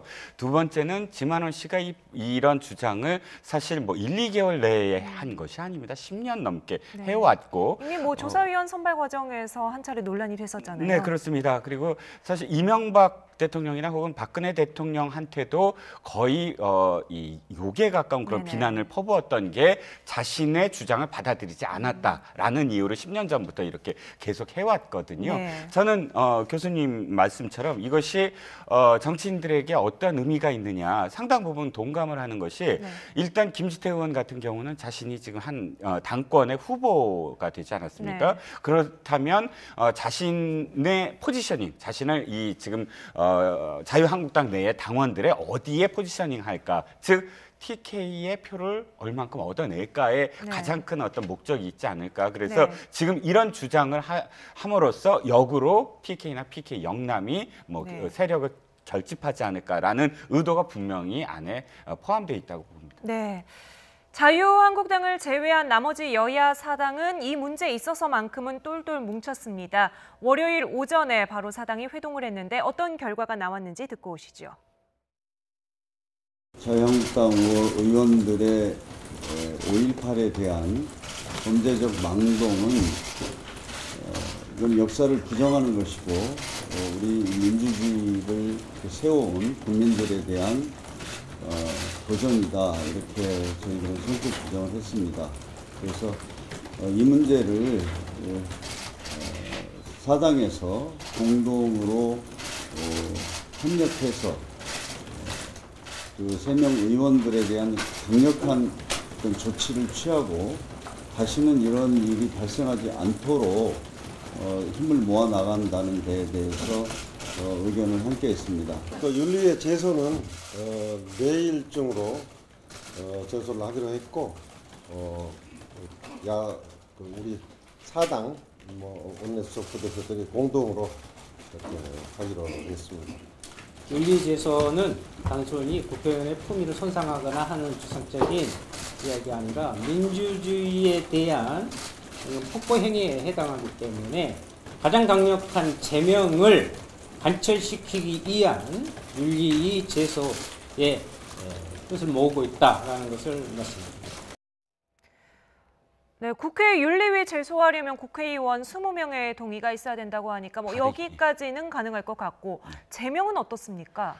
제명을 하기 위해서는 일단 지금 말씀하신 거는 20명이 발의를 할 수가 네네. 있고요. 여야를 막론하고 4개 당이 지금 함께 힘을 합쳤으므로 20명은 훨씬 넘겠죠. 네. 발의는 가능하나 문제는 본회의에 넘겨졌을 경우 실질적으로 3분의 2의 찬성을 얻어야만 재정원 네. 3분의 2를 얻어야만 제명이 가능합니다. 그만큼 사실 이제 그 의원의 제명과 관련해서는 헌법 기관이기 때문에 다른 기관, 예를 들어서 사법부에서 관여를 하지 않고 예. 자율적으로 제명을 결정하게 돼 있거든요. 그렇다면 자율적으로 동료 의원을 제명하는데 굉장히 엄격하게, 엄중하게 이 사안을 다루자라는 의미로 3분의 2라는 그런 요건을 지금 만들어 놓은 겁니다. 네. 그런데 아시다시피 지금 자유한국당은 100명을 넘어서고 있죠. 자유한국당 빼면 3분의 2가 안 되는 거죠. 안 되는 거죠. 예. 그러니까 3분의 2를 넘기고 있기 때문에 그래서 실질적으로 자유한국당에 대한 압박, 그러니까 이 사당이 윤리 제소를 한다는 건 자유한국당으로 하여금 스스로 이 의원들을 징계해라라는 압박, 상징적인 압박이다라고 볼 수가 있죠. 네. 이제 잘 설명을 해주셨는데 이제 국회 윤리위원회 한번 짚어보면요. 지금 그 국회의원의 구성이 민주당 의원이 이제 9명입니다. 네. 그리고 자유한국당 7명이고 바른미래당이 2명입니다. 예. 그 어떻게 보면 범여야가 9대 9입니다. 예. 근데 여기서 실제로 제명이라는 최악의 가장 그런 판단이 나올지도 우선은 미지수입니다. 예. 왜냐하면 지금 김병준 자유한국당 비대위원장이나 본 발언들 보면 좀 남의당 징계 신경 쓰지 마라 이럴 정도로 아주 고강도가 아니거든요. 네네. 우선 윤리위원회 차원에서 제명이라는 가장 강한 판단이 나올 질문이고 네. 이게 이제 본회의에 상정된다 하더라도 조금 전에 말씀드린 정치적인 압박이 있다. 과거 보면은 2명의 의원이 이제 상정이 된 경우 있으나 본인이 19대 때 강용수 의원이 여대생 성희롱 예, 발언으로 상정이 기억이 됐고 나네요. 네. 그다음에 19대 때 심학봉 예. 역시 이제 새누리당 의원이 성폭행 사건으로 이제 본인이 상정이 됐는데 이 강용석 의원 같은 경우는 부결됐습니다. 네. 그래서 한 달 국회 출석 금지. 그다음에 이 심학봉 의원은 상정이 돼서 표결 들어가기 전에 본인이 네, 사표를 했습니다. 예. 자진 사퇴를 했기 때문에 그러니까 의원들의 손으로 제명시킨 사례가 없는 건가요? 없죠, 사실. 예. 과거에 이제 김영삼 대통령 유신 때 네. 다른 의도로 이제 제명된 경우가 굳이 따지면 한 번 있지만은 아직까지 뭐 해방이 실질적으로 이런 윤리위원회 통해서 제명된 경우는 한 번도 없기 때문에 네. 요번도 본회의까지 가서 3명 의원이 혹은 어느 한두 명 의원이 제명될 가능성은 사실상 거의 전무하다고 보면 되겠습니다. 오늘 김병준 자유한국당 그 비대위원장이 진상조사를 좀 해봐라 이렇게 지시를 오후에 내렸다 그러더라고요. 휴일 가운데는 진상조사가 안 된 겁니까? 네, 사실은 휴일에 진상조사라기보단 휴일은 여론의 추이를 봤다고 할 수밖에 없어요. 일단 나경원 원내대표가 사과를 했고 그다음 휴일 동안, 그러니까 토요일, 일요일은 종이신문이 나오지 않는 상황, 그러니까 인터넷으로서의 기사밖에 나오지 않는 상황에서 여론의 파장에 비해서 조금 늦은 거 아닌가 싶은데. 그렇죠. 판단이 늦었죠. 왜냐하면 4개 당, 그러니까 지금의 5개 당이잖아요. 지금 현재 어떤 그 당의 그 상황이. 그럼 양당제는 현재 아니죠. 그러니까 최소한 바른미래당이나 민주평화당의 30석 이상의 이 권력을 가지고 있으니까 이 당을 최대한 지금의 어떤 상황에서 자유한국당이 더불어민주당과 대항하기 위해서는 3개 당과 굉장히 계속 연대를 하지 않았습니까? 공조를 해왔고. 그런데 지금 상황 보시다시피 자유한국당이 고립된 상황이 됐어요. 그럼 자유한국당 입장에서는 앞으로의 어떤 상황들, 예를 들어서 국정조사라든지 특검이라든지 이런 것들을 관철시키려면 어차피 또 바른미래당이나 민주평화당, 최소한 바른미래당과 연대를 하지 않으면 안 되거든요. 이런 상황에 직면하니까 지금 일단 월요일, 오늘 그 김병준 비대위원장이 진상조사를 하겠다. 하나씩 일단은 한 번씩 이 상황에 대해서 밀리는 여론에 대해서 대응을 하는데 앵커님 말씀하셨듯이 판단이 잘못됐다. 그러니까 이런 리스크 관리를 하는 것은 이것이 어느 정도 파장이 있으면 우리가 있을 것을 예상을 하고 어느 정도까지 우리가 대처를 해야 된다라는 것을 금요일 날 저녁 또는 토요일 날이라도 결심을 내렸어야 됐다는 겁니다. 평론가님 말씀하신 것처럼 한국당 지도부가 계속해서 유감을 몇 차례 표명을 하기는 했습니다. 그럼에도 불구하고 사퇴 수습이 제대로 되지 않은 건 초기 유감 표명이 충분했느냐, 지금 이런 지적들이 나오고 있는데요. 일단 먼저 들어보고 판단을 하시죠.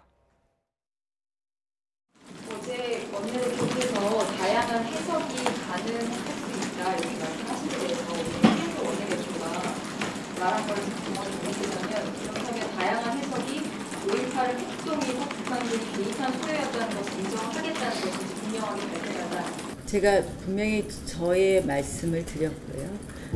거기에 대해서 이미 밝혀진 역사에 대해서 우리가 거꾸로 가는 것은 맞지 않다고 생각을 합니다. 근데 이제 저는 이렇게 우리가 자꾸 과거로 가는 것 같은 것에 대해서 안타깝게 생각하고요. 이미 밝혀진 역사에 대해서는 그 다음 단계로 나가는 노력이 필요하다고 생각합니다. 저희가 5.18 민주화 운동의 역사적 의미에 대해서는 높이 평가합니다. 만약 다만 우리 일부 의원들의 발언이 5.18 희생자들에게 아픔을 주었다면 그 부분에 대해서 유감을 표시합니다.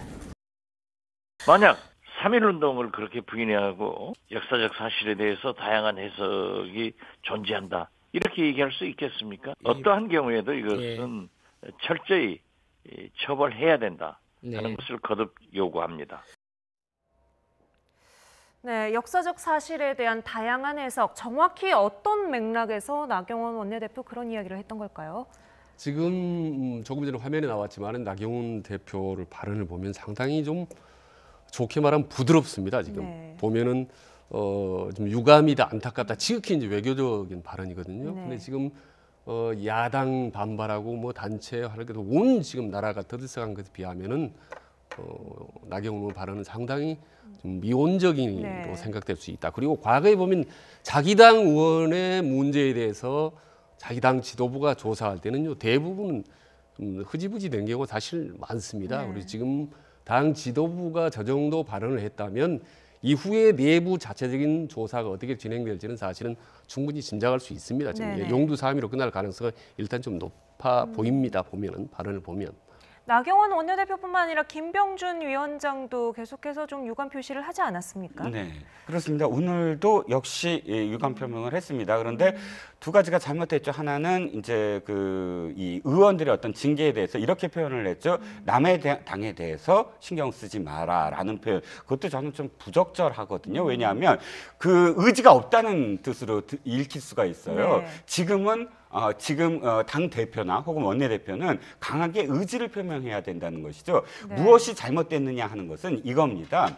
지금 의원들의 어떤 발언 중에 가장 잘못된 부분은 지역이라든지 종교라든지 혹은 성이라든지 혹은 사상이라든지 이런 것을 근거로 해서 타인을 매도하는 발언을 했다. 이것이 정치적 올바름이라고 좀 표현하잖아요. 예. 이것을 제대로 공인으로서 공직자로서 또는 국회의원으로서 못했다면 그것에 대해서는 책임을 물어야 되는 것이거든요. 네. 지금 5.18 부분에 대해서 그 안에 모든 것들을 제가 다 옮길 수는 없지만 네. 지만원 씨가 주장하는 것 중에 하나는 호남에 대한 비하 발언, 호남에 대한 어떤 그 편견이 굉장히 작용되는 발언들이 있어요. 네. 자신을 반대하는, 그러니까 5.18에 대해서 자신이 주장하는 바를 반대하는 사람들을 모두 다 호남 사람이라고 표현을 하고 또 특정 이 표현을 쓰면서 굉장히 매도하는 그런 발언을 계속 해왔거든요. 저 그 공청회에서도 마찬가지였습니다. 그러면 그 발언에 대해서는 엄격하게 사실 거기에 동조를 했다 그러면 자당의 의원이라도 정치적 올바름에 대해서 위배를 했다. 네. 그것은 그 지역에 대해서 그렇게 편견을 갖는 발언을 해서 안 된다. 정치인이 이런 것은 사실 당 대표로서 원내대표로서 이야기해야 되는 부분이거든요. 근데 그것을 지금 교수님 표현하듯이 미온적으로 표현하고 있다. 이것이 지금 가장 큰 문제라는 것이죠. 그거는 그게 이제 미온적으로 표현한다는 거 본인들도 충분히 짐작을 할 겁니다. 그럼에도 불구하고 미온적으로 발표하는 이유는 아마 지금 자유한국당 입장에서는 저기 5.18의 발언의 수위, 파장을 놓고 고민한 게 아니라 사실은 정당 대회를 눈앞에 두고 자유한국당이 어떤 득실이 있는가를 계산하는 게 당 지도부 생각일 것이고, 그리고 아마 김진태 의원을 비롯한 친박 강경파들은 이게 우리 당의 당권의 향배에 어떤 영향을 미칠 것인지 상당히 정치공학적으로 계산을 하기 때문에 저런 발언들이 상당히 미묘하게 모호하게 저렇게 나올 수밖에 없다고 봅니다. 네. 하지만 이제 한국당 일부 의원들 사이에서는 내부적으로도 이건 좀 아니지 않느냐는 식의 비판이 나오고 있거든요. 잠깐 듣고 오겠습니다. 확인되지도 않은 북한 개입 주장으로 국민에 대한 살상 행위를 정당화하는 것은 희생자를 2번 죽이는 일이며 자유한국당은 결코 이러한 주장에 동의할 수 없습니다. 지금 최병길 비대위원의 이야기 듣고 오셨습니다만 여기서만 이런 이야기가 나온 게 아니죠. 네. 의원들이 뭐 김무성 의원이라든지 그렇습니다. 장제원 의원도 장제원 쓴소리를 의원까지. 하던데요. 지금 최병길 의원 같은 경우는 2번 죽이는 격이다라는 제가 본 것 중에는 자유한국당에서는 가장 강경한 발언입니다. 그리고 이제 김무성 의원이 화면에 나옵니다만은 이제 역사 왜곡이자 억지 주장이다. 5.18을 부정하는 것은 뭐 이런 또 이게 오히려 보수의 환멸을 자초할 것이다라는 이제 발언을 했는데. 저 정도의 이제 발언은 어떻게 보면 지금 소수에 묻혀 있는 상태입니다. 지금 가만히 보면은 전반적으로 좀 친박의 입지나 목소리가 훨씬 더 크다라는 것이 이번 5.18 진상 파동 과정에서 상당히 난 것 같아요. 과거 같으면은 만약에 비박계라든지 이런 반박계의 목소리가 높았다면 애당초에 저런 목소리 나오지도 않았을 것이고 지금 저런 말을 했을 경우에 조금 전에 말씀하셨다시피 아주 신속하게 뭔가 대처가 나왔을 겁니다. 근데 지금 보면은 비박, 친박계의 목소리가 워낙 자유한국당은 크기 때문에 그 입지가 강하기 때문에 지금 방금 김무성 의원이나 이런 의원들의 발언들은 소수에 묻혀 있는 상태입니다. 앞으로 이런 발언들이 5.18이 아니라 또 다른 당권 과정에서 여러 가지 강경 발언들이 쏟아져 나올 거라고 봅니다. 지역을 자극한다든지 혹은 보수나 진보를 자극하는 그런 강경 발언들이 좀 나올 거라고 봅니다. 5월 단체들은 당연히 강력 반발하고 있고요. 오늘 또 국회에서는 하태경 의원이 범보수계 시민사회 단체와 함께 기자회견을 하기도 했는데 여기서도 비판의 목소리가 나왔습니다. 차례로 들어보겠습니다. 정면한 사과가 서명되지 않는 경우 우리 광주 시민들은 온 정신을 모아서 대한민국 국민들과 함께 자유한국당 폐쇄운동에 나설 것입니다. 자유한국당 국회의원들의 5.18 망언에 대해 해당 국회의원 제명 및 퇴출운동을 강력히 비철할 것이며 해당 국회의원에 대한 고소고발 등 법적 조치도 취해나갈 것이다.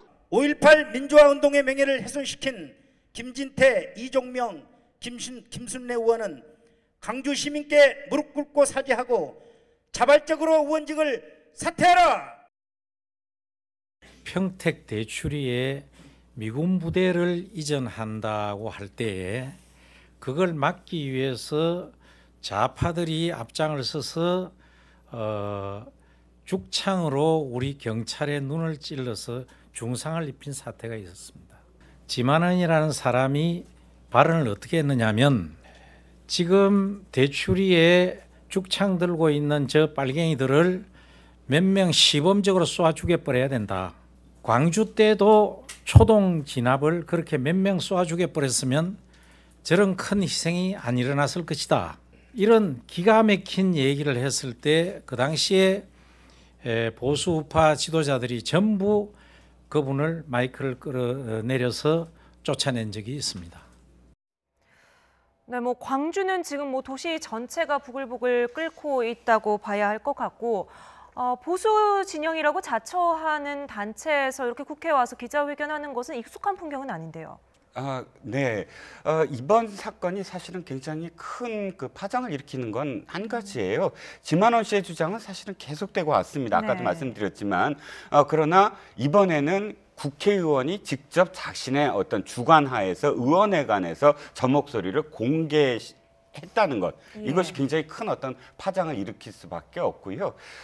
다시 말씀드리지만 교수님 의견과 약간 다른 게 예를 들어서 이걸 친박이다 비박이다라고 해서 해석을 하면 조금 뭐랄까요, 지금 그 정파적인 어떤 그런 그 해석으로 이루어질 텐데 네. 저는 정파적으로 보지는 않고요. 예를 들어 박덕흠 의원 같은 경우는 친박계 의원이긴 하지만 이번 사건에 대해서 굉장히 지금 반대를 하고 있고 그 비난을 하고 있습니다. 안에 들여다보면 사실 이게 태극기 집회를 포함해서 일부 이런 흐름들이 계속 이어져 왔어요, 최근에. 그리고 이 사람들이 주장한 것 중에 하나 가장 큰 것이 뭐냐면 5.18 유공자에 대한 비판이에요. 네. 그러니까 5.18 유공자가 남발되고 있다. 그러니까 실제로 광주에 당시에 있지 않은 사람들이 5.18 유공자라고 인정을 받아서 특혜를 받고 있다라는 주장을 지금 해오고 있거든요. 네. 그래서 5.18 유공자에 대해서 명단을 공개하라, 뭐 이런 주장인데 이런 부분들이 지금 사실은 5.18에 대한 어떤 정의라든지 또는 특수부대의 개입이라든지 이런 쪽으로 확산이 되면서 지금 문제가 더 커지고 있는 것이 이제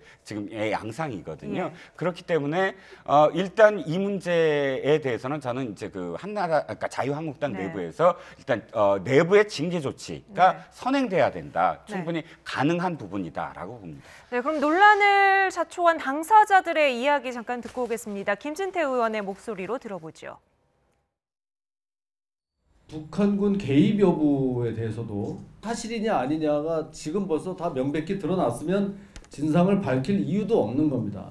그래서 지금 이제 첫 걸음을 떼는 거니까 그거는 그 나중에 그 위원회 활동이 다 종료되면 거기서 다 결정이 될 거다 이렇게 생각을 합니다.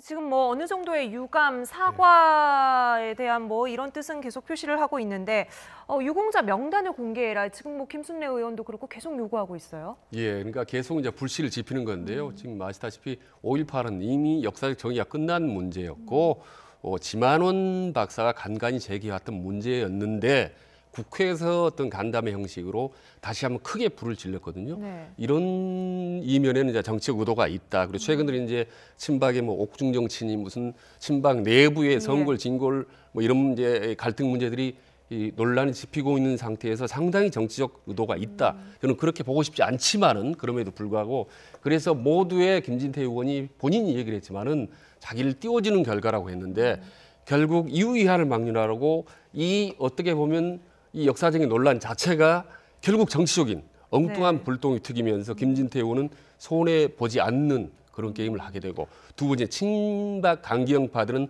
뭉치게 되는 그런 효과가 되고 그다음에 새로운 신지역 갈등의 소지가 있다는 점에서 매우 위험스럽게 저는 보고 있는 거죠. 허위 유공자를 걸러내자는 뜻에서 명단을 공개해라 이렇게 얘기하는데 이 부분에 대해서는 국가보훈처에서 이미 답을 내놨다고요. 예, 지금 아직 그 부분에 대해서 명확히 답변을 안 했습니다. 네네. 구운초 입장에서는 그는 이미 내부적인 원칙에 충분히 했기 때문에 개인보호 차원에서 명단을 공개할 수는 없다라는 개인 총론적인 정보기 입장을 때문에. 이제 네. 내놓은 상태입니다. 네, 관련해서 법원 판례도 있다고 하면서 지금 국가보훈처에서는 명단을 비공개하겠다는 방침에는 변함이 없다. 이런 답까지 내놨는데요. 오늘 청와대가 자유한국당이 추천한 5.18 진상규명조사위원 임명을 거부하고 재추천을 요구했습니다. 배경이 무엇인지 들어보시죠.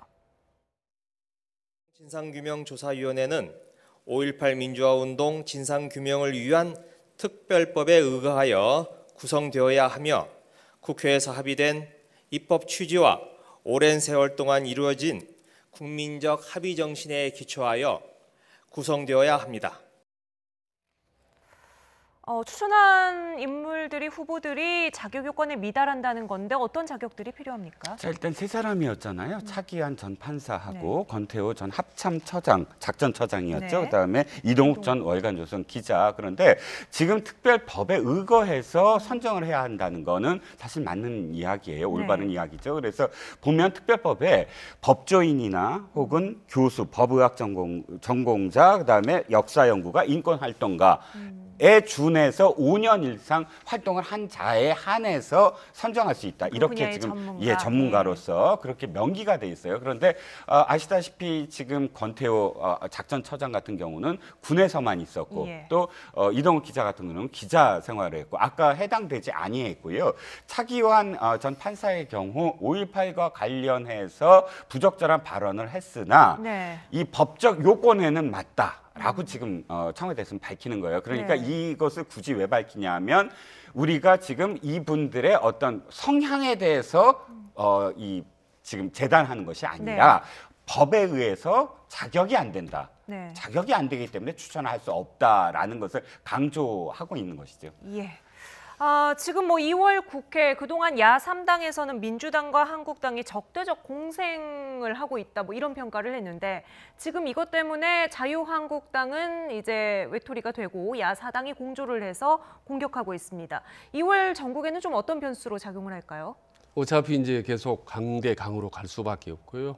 그래서 지금 자유한국당은 지금 당권을 놓고 내부 분열하고 있는 상태에서 다시 5.18 사건에 대해서 다시 또 전체적으로 포위된 상태입니다. 그래서 안에는 분열됐고 밖으로는 포위된 이런 상태인데 이렇게 되면은 이제 자유한국당 입장에서도 2월 임시국회 돌파하려면 강경으로 나갈 수밖에 없는 상태입니다.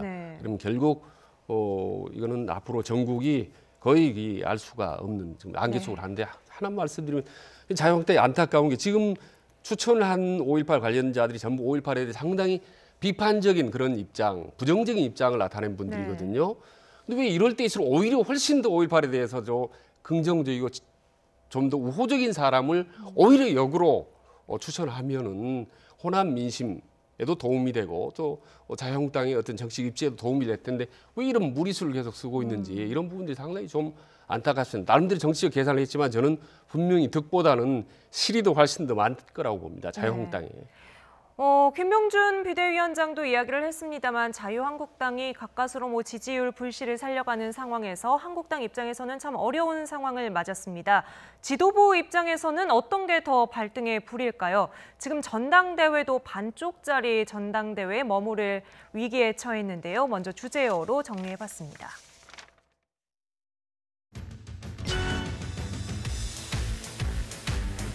합의되어 있는 경쟁 일자를 연기하자 정치 더 이상 있을 수 없는 일이라고 생각합니다. 코미디보다 더한 일입니다, 이거는.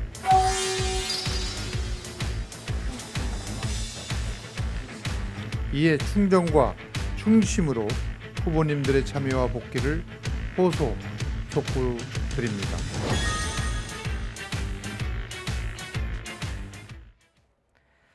네, 보이콧을 선언한 당권 주자들 가운데 홍준표 전 대표가 출마를 철회했습니다.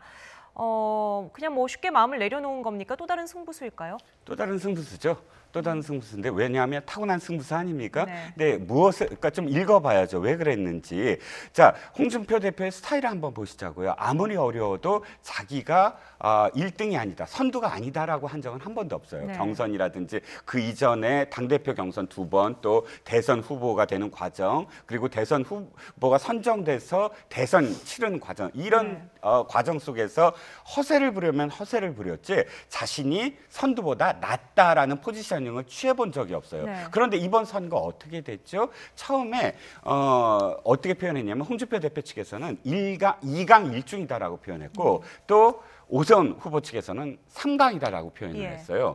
그런데 이게 어떻게 읽혀야 되냐면 홍준표 전 대표의 스타일 같은 경우는 1강 2중이다라고 표현했어야 돼요. 왜냐하면 자기가 1강이고 나머지가 2중이다라고 표현을 했어야 맞아요. 자기는 선두다라고. 그런데 2강 1중이라는 건 자기가 선두가 아니다라는 거를 비추고 있는 거예요. 그러니까 평소에 어떤 그런 그 자신의 포지셔닝을 본다면 물론 오세훈 후보의 3강이라는 것도 역시 자신이 1강이라고 표현해야 되는데 3강이라는 건 자신이 선두가 아니라는 뜻으로 읽혀질 수 있는 거죠. 자, 두 번째 홍준표 대표의 두 번째 표현은 뭐냐면 후보 단일화를 나서기 시작했어요. 홍준표 스타일이 아니에요. 홍준표 대표 스타일이. 후보 단일화라는 건 뭐냐면 자신 뒤지고 있다는 거예요. 뒤지는 후보니까 당연히 오세훈 후보와 단일화를 할 수 있다는 거 아니에요. 오세훈 후보한테 뭐 양보할 생각이 더 큰 거예요? 지금 아니요. 그러니까 지금 결론을 말씀드리면 뭐냐면 이렇게 자신이 불리한 것을 내세우다가 결과적으로는 던져버렸어요. 이 던진 건 어떤 의미를 갖고 있냐면 일단 홍준표 대표 측에서는 이 선거가 투표율이 낮기를 바라요. 흥행이 안 되길 바라는 것이죠. 자신이 안 나감으로써 오세훈 후보도 안 나간다면 그야말로 지금 현재 상황에서의 김진태 후보와 그다음에 황교안 전 총리 이 두 사람만 한다 그러면 사실 뭐 흥행이 될 리가 없죠. 당원들도 투표가 저조할 거예요. 그렇다면 20% 이내의 투표율, 아주 저조한 투표율로 당선된 황교안 대표, 그다음부터는 흔들기 아주 편하죠. 그러니까 그 누구도 사실은 비판을 할 거예요. 저렇게 사실은 적게 된 사람이 뭘 할 수 있어. 이런 비판을 할 수가 있다는 것이죠. 도리어 자신이 불리한 것을 끝까지 갈 이유는 없죠. 자신이 내던짐으로써 자신은 하나의 어떤 승부수를 던지고 이후에 어떤 상황들. 그러니까 사실 당대표가 이 지지율이 흔들리면 내려간 적이 굉장히 많아요. 더불어민주당 같은 경우 보시자고요. 6개월 이내에 지도부가 3번 바뀐 적도 있어요. 이유는 딱 한 가지예요. 당 지지율이 낮을 때. 그러니까 그런 어떤 수를 본다면 홍준표 대표는 아주 그 이후의 수를 지금 놓고 있다고 봐야죠. 홍준표 전 대표가 내다보는 것처럼 그러면 전당대회는 그냥 양자 대결로 펼쳐지는 것이냐. 박관용 중앙당 선거관리위원장의 소신도 만만치가 않습니다. 원칙대로 해야 된다는 단호한 모습인데요. 듣고 오시겠습니다. 적어도 정당이 대외적으로 몇월 며칠 날 전당대회 이러이러한 조건으로 열겠다고 공고하고 한참 있다가 후보들이 전당대회 연기하라. 그게 상식적으로 맞는 얘기입니까? 코미디보다 더한 일입니다. 이거는. 연기하자는 주장이 뭡니까? 그들의 주장은 뭐 흥행 얘기하시더라고요. 요새 말씀 우리가 전당대회 이틀을 하기 때문에 이틀 동안에 논의된 거는 계속해서 얼마든지 보도될 수 있어요. 그거는 아주 비겁한 변명에 불과한 거예요. 비겁한 변명. 어떻게 키워온 야당인데 이렇게 당을 망가뜨리려고 그러냐 말이에요. 자기들 이해관계 때문에. 당 내부의 파열음이 정말 튀어나오는 인터뷰인 것 같은데요. 저는 전당대회 많이 봤지만 이런 경우 처음 봅니다. 우선은요. 전당대회 저렇게 선관위원장의 목소리가 큰 경우 없습니다. 코미디보다 더한 일이다 이런 발언이 나왔어요. 비대위원장의 목소리가 커야 되는 건데 들리지 않거든요. 그만큼 지금 비대위원장 입지가 적다. 지금 박관영 선관위원이 어떤 생각을 갖고 있는지 모르겠습니다만은 다분히 우연인지 모르겠지만은 친박의 입장과 비슷하다라는 것만 사실 분명하거든요. 또 하나 제가 전당대회 처음 본 거는 황교안, 김진태라는 소수파는 예정대로 하자는 거고 6명의 당권 주자인 다수파가 연기하자고 하지 않습니까?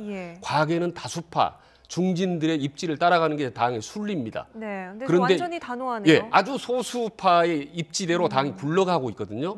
이런 경우는 저는 본 적이 없어요. 무슨 말이냐면 이거는 이미 당 내부에 친박계, 강경 친박계 고정표가 확실히 있다.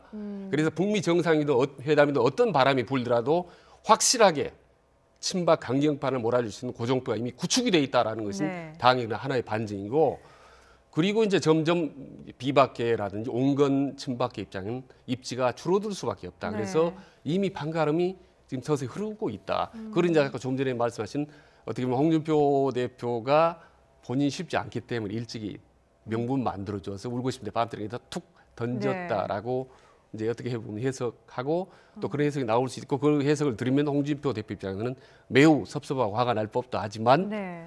어쨌든 황교안을 비롯한 친박 강경파의 입지가 확실히 강한 건 사실이다. 내일이 당 대표 후보자 등록 마감이지요. 네. 홍준표 전 대표는 출마하지 않겠다고 했고, 네.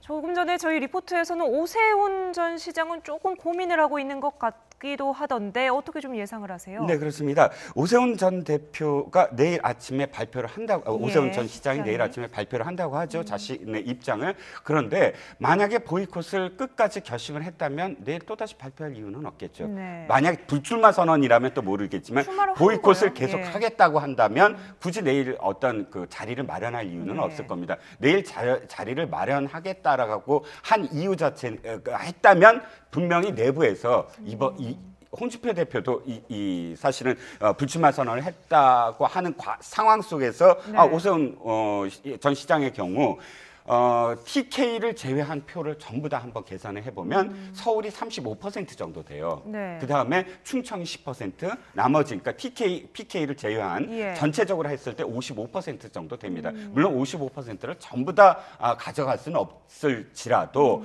뭐 친박 강경파로 계속 표현하시면 저는 이제 지역적인 걸로 얘기하자면 영남 PK와 TK를 합친 45%를 네. 만약에 황교안 전 총리가 네. 확보를 했을 때 홍준표 전 대표가 없을 경우 오세훈 시장의 어떤 그런 앞으로의 어떤 그 표 계산을 했을 때 가능할 수 있다라는 계산이 나온다면 내일 아침에 나가겠다. 여섯 명이 공동행동을 하기로 했잖아요. 그러니까요, 제가 좀 한 번 더 제 말씀 보완해서 말씀드리면 너무 재밌는 게 지금 소수파가 황교안 국회의원 한번 한 적이 없습니다. 네. 총리하고 법무장관 했는데 김진태 의원이 재선입니다. 네. 두 사람 소수파의 당권. 예. 나머지 보십시오. 홍준표, 오세훈, 정우택, 주호영, 심재철, 안상수 네. 다 합하면요 20석이 넘습니다. 30석 가까이 됩니다. 국회의원들이. 지역도 전부 망라돼 있어요. 네. TK부터 시작해서 충청도부터 해서 싹 망라돼 있는데 이 6명이 2명을 못 당해내는 겁니다. 그거는 중하부 심지어 상부까지도 완벽하게 당의 흐름이, 자유한국당 흐름이 어떤 방향으로 가고 있는지를 단적으로 나타내 주는 거죠, 지금. 지금 이렇게 계속해서 내부 파열음만 터져 나오면서 비대위에서는 보이콧을 한 후보들에 대해서 징계 조치까지 언급을 했더라고요. 박덕흠 의원의 목소리로 잠시 듣고 오겠습니다. 충정과 충심으로 후보님들이 참여와 복귀를 조심스럽게 부탁드리고 호소합니다. 당 선관위와 비대위는 복수의 기구가 당원 당규에 따라서 논의하고 정상적으로 결정한 사항을 이렇게까지 지우고 무너뜨리면서 세워야 할 원칙과 가치가 무엇인지, 그것이 과연 가능한 일인지 자괴감이 듭니다. 이번 사안이 윤리위 제소까지도 갈 수 있는 건가요? 무리수죠. 제가 보기엔 그건 무리수입니다. 이를테면 이건 있어요. 뭐냐면 경선에 참여하는 모든 후보들이 목소리를 다 합쳤다. 예를 들어서 지금 6 후보가 아니라 황교안 전 총리까지 함께 이것을 연기하자라고 했을 경우를 가정해보죠. 그럼 어떻게 됐을까요? 당 지도부는 받아들일 가능성이 큽니다. 그러니까 어차피 선수들이에요. 이 링에 나갈 선수들이 전부 다 게임의 룰을 사실은 공동으로 다 합쳐서 다 같은 목소리로 게임의 룰을 바꿔달라고 한다면 당 지도부는 고려해야 돼요. 그런데 문제는 지금 전체가 아니라는 거죠. 네. 물론 뭐 다수 소수를 말씀하시지만 그렇기 때문에 그런 상황 속에서 참여를 하지 않았다고 해서 윤리 제소를 한다면 그것은 지금도 이 상처가 있는데 더 크게 상처를 지금 갖고 있는 것이거든요. 그렇기 때문에 현재는 압박의 수단, 그러니까 돌아와라라는 압박의 수단이지, 그렇다고 해서 진짜 2사람 남는데 나머지 6명에 대해서 실제로 2사람을 강행을 하고 나머지 6사람을 그렇다면 뭐 이렇게 징계를 한다? 그거는 있을 수 없죠. 경선이라는 건 어차피 지금 끝난 다음에 화합을 해야 되는 어떤 전당대회 아니겠습니까? 그러니까 무리하게 지금 표현한 것이다라고밖에 판단을 할 수가 없습니다. 저는 뭐 어떤 형태로든지 절충은 이루어진다고 봅니다. 네, 내일 안에.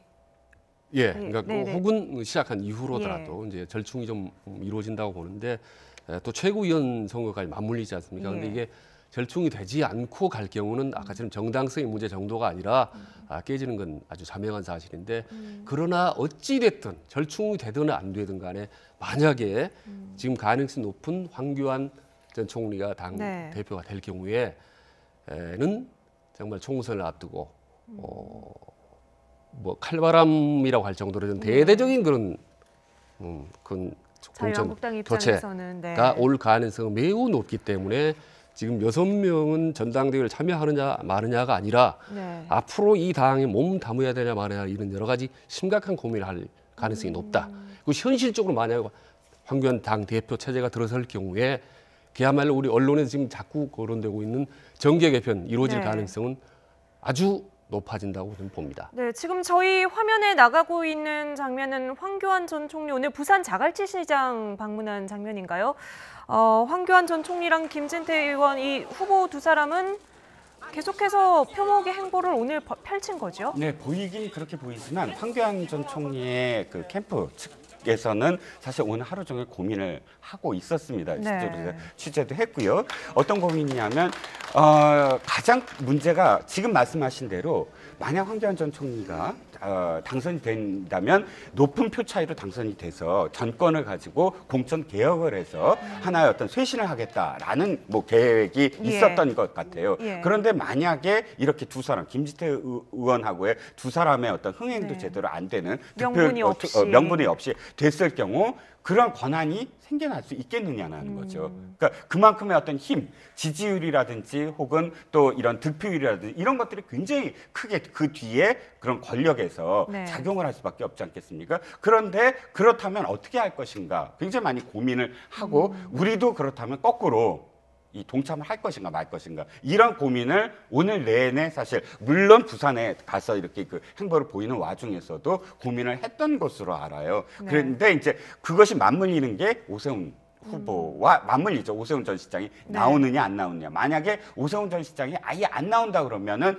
그 직전까지 황교안 전 총리 측에서도 고민을 우리도 동참하느냐에 대한 고민을 할 수밖에 없었을 겁니다. 저는 하나만 개인적으로 매우 궁금한 게 소수파 대수파들 어떻게 싸우느냐보다도 지금 내부 강경 친박 내부에서 어떤 결론이 날 것이냐. 말하자면 이 황교안 의원과 또 혹은 김진태 황교안 전 총리 김진태 의원이 어느 정도 강도 높게 싸울 것인가가 매우 궁금하고 이 과정 속에서 박근혜 정부 옥중 정치 박심이 어떤 식으로 흘러나서 어떻게 영향을 미칠 것인가 매우 아주 궁금하거든요.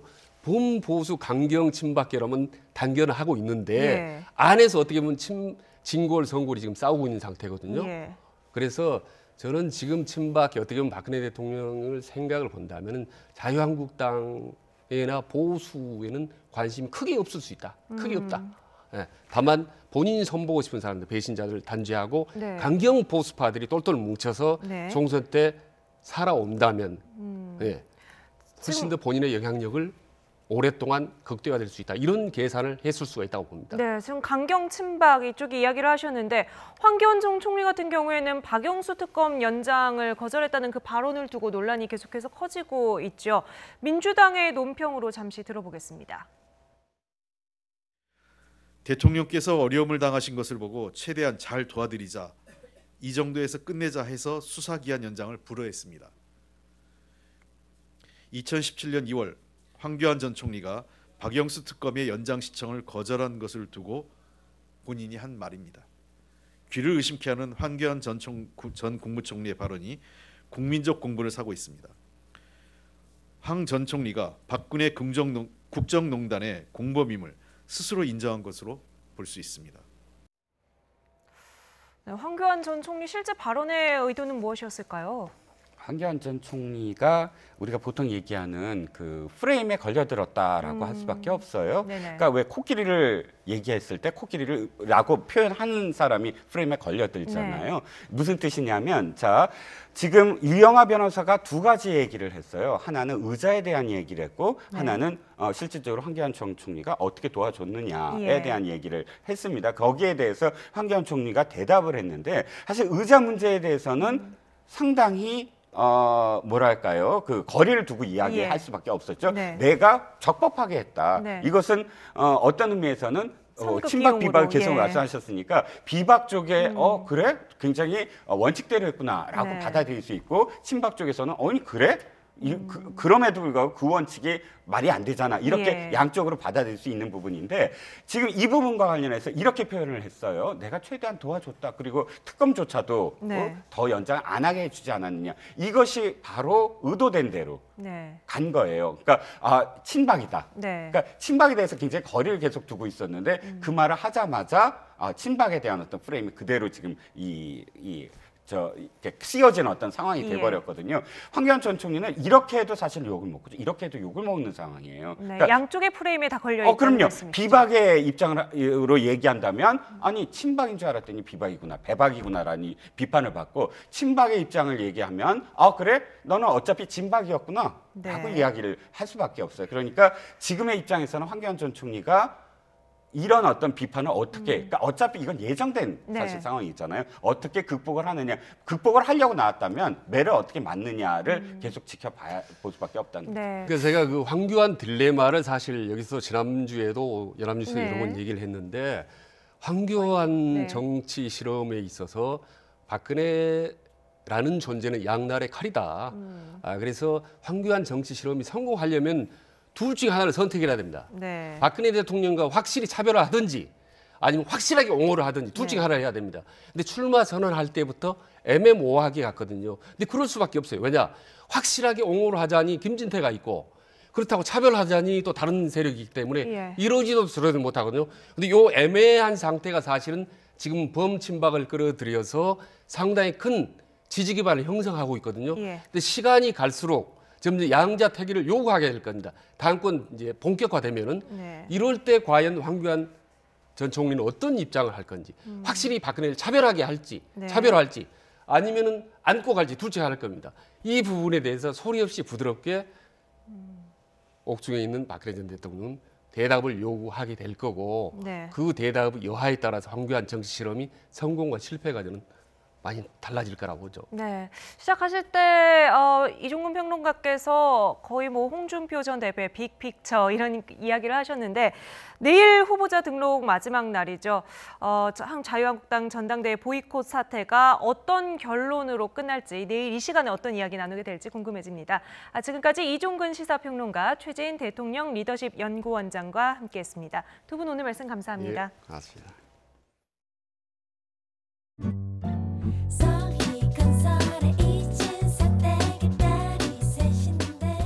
서희건설 지역주택조합 잘하는 거 아시죠? 거품이 쫙 빠진 착한 가격, 고객의 니즈를 반영한 맞춤 설계. 내 집 마련의 꿈이 이루어집니다. 지금 바로 오세요. 전국 100여 개 모델 하우스와 서희 고집이 여러분을 기다립니다. 서희스타일스, 서희건설. 배우 박소연이에요. 좌우로 정렬 2588 대리운전 2588 박소연. 좌우가 똑같아요 2588 대리운전 좌우로 정렬 2588 의치 세정제 쓰고 계시죠? 반가운 뉴스가 있습니다. 드디어 색소도 보존제도 없는 클리덴트가 출시됐습니다. 야호! 색소 보존제 0%. 이순재 안심 클리덴트. 내일 눈여겨볼 만한 소식 간략히 짚어봅니다. 내일 브리핑입니다. 더불어민주당과 바른미래당, 민주평화당 그리고 정의당 등 여야 4당은 5.18 민주화운동 폄훼 발언으로 논란을 일으킨 자유한국당 의원들에 대한 징계안을 내일 국회에 제출합니다. 앞서 여야 4당은 이들 의원들의 행동을 역사를 부정하고 민주주의를 세운 국민에 대한 도전으로 규정하고 제명을 추진하기로 합의했습니다. 하노이 북미 정상회담을 앞두고 베트남의 팜 빈 민 부총리 겸 외교장관이 내일부터 오는 14일까지 북한 평양을 방문합니다. 북한 리용호 외무상의 초청으로 이루어지는 민 장관의 방북은 김정은 북한 위원장의 베트남 방문 형식과 구체적인 일정 등 세부 사항을 조율하기 위한 것이라는 관측이 나옵니다. 자유한국당 새 지도부를 뽑는 전당대회 후보 등록이 내일 하루 동안 진행됩니다. 황교안 전 총리와 김진태 의원이 후보로 나서고 홍준표 전 대표 등 후보 5명은 경선 불참을 선언한 가운데 보이콧에 동참했던 오세훈 전 서울시장이 막판 출마 여부를 고심하는 것으로 알려졌습니다. 검찰이 공무상 기밀 누설 혐의를 받는 김태우 전 수사관을 내일 오전 피의자 신분으로 불러서 조사합니다. 앞서 김 전 수사관은 청와대 특별감찰반 근무 당시 윗선 지시에 따라 민간인 사찰 등이 포함된 첩보를 생산했다고 폭로했고 청와대는 모든 의혹을 부인하며 김 전 수사관을 공무상 기밀 누설 혐의 등으로 지난해 말 검찰에 고발했습니다. 지금까지 내일 브리핑이었습니다.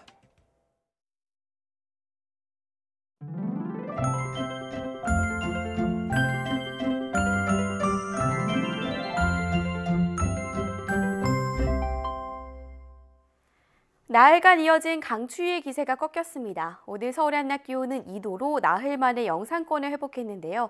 당분간 심한 추위는 없겠고요. 기온은 점차 상승하겠습니다.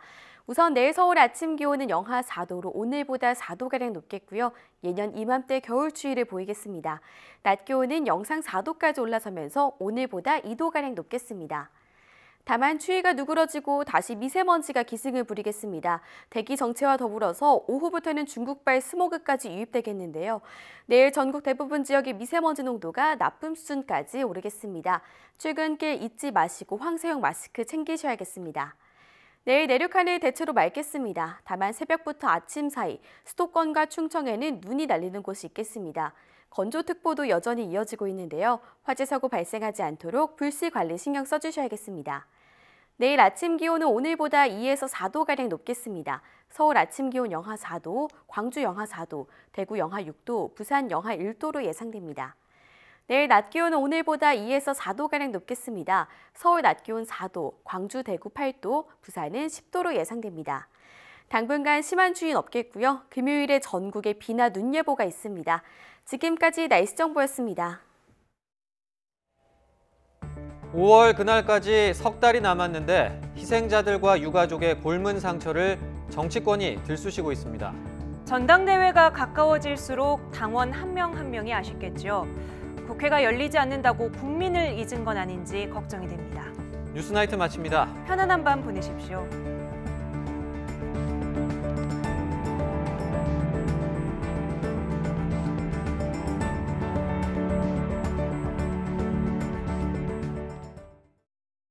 체육계 구조개혁을 위해 정부와 민간이 참여하는 스포츠혁신위원회가 서울국립현대미술관 서울관에서 출범식을 갖고 공식적인 활동을 시작했습니다.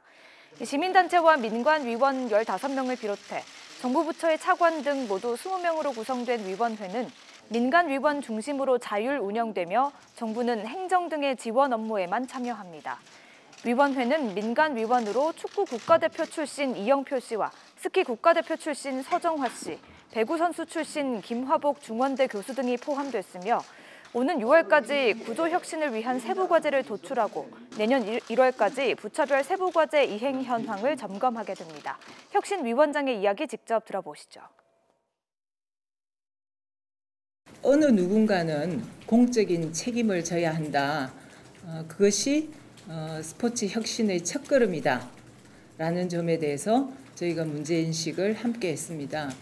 올림픽 헌장 기본원칙 제4조에 나오는 스포츠는 인권이다 라는 것은 단지 구호가 아니라고 생각합니다.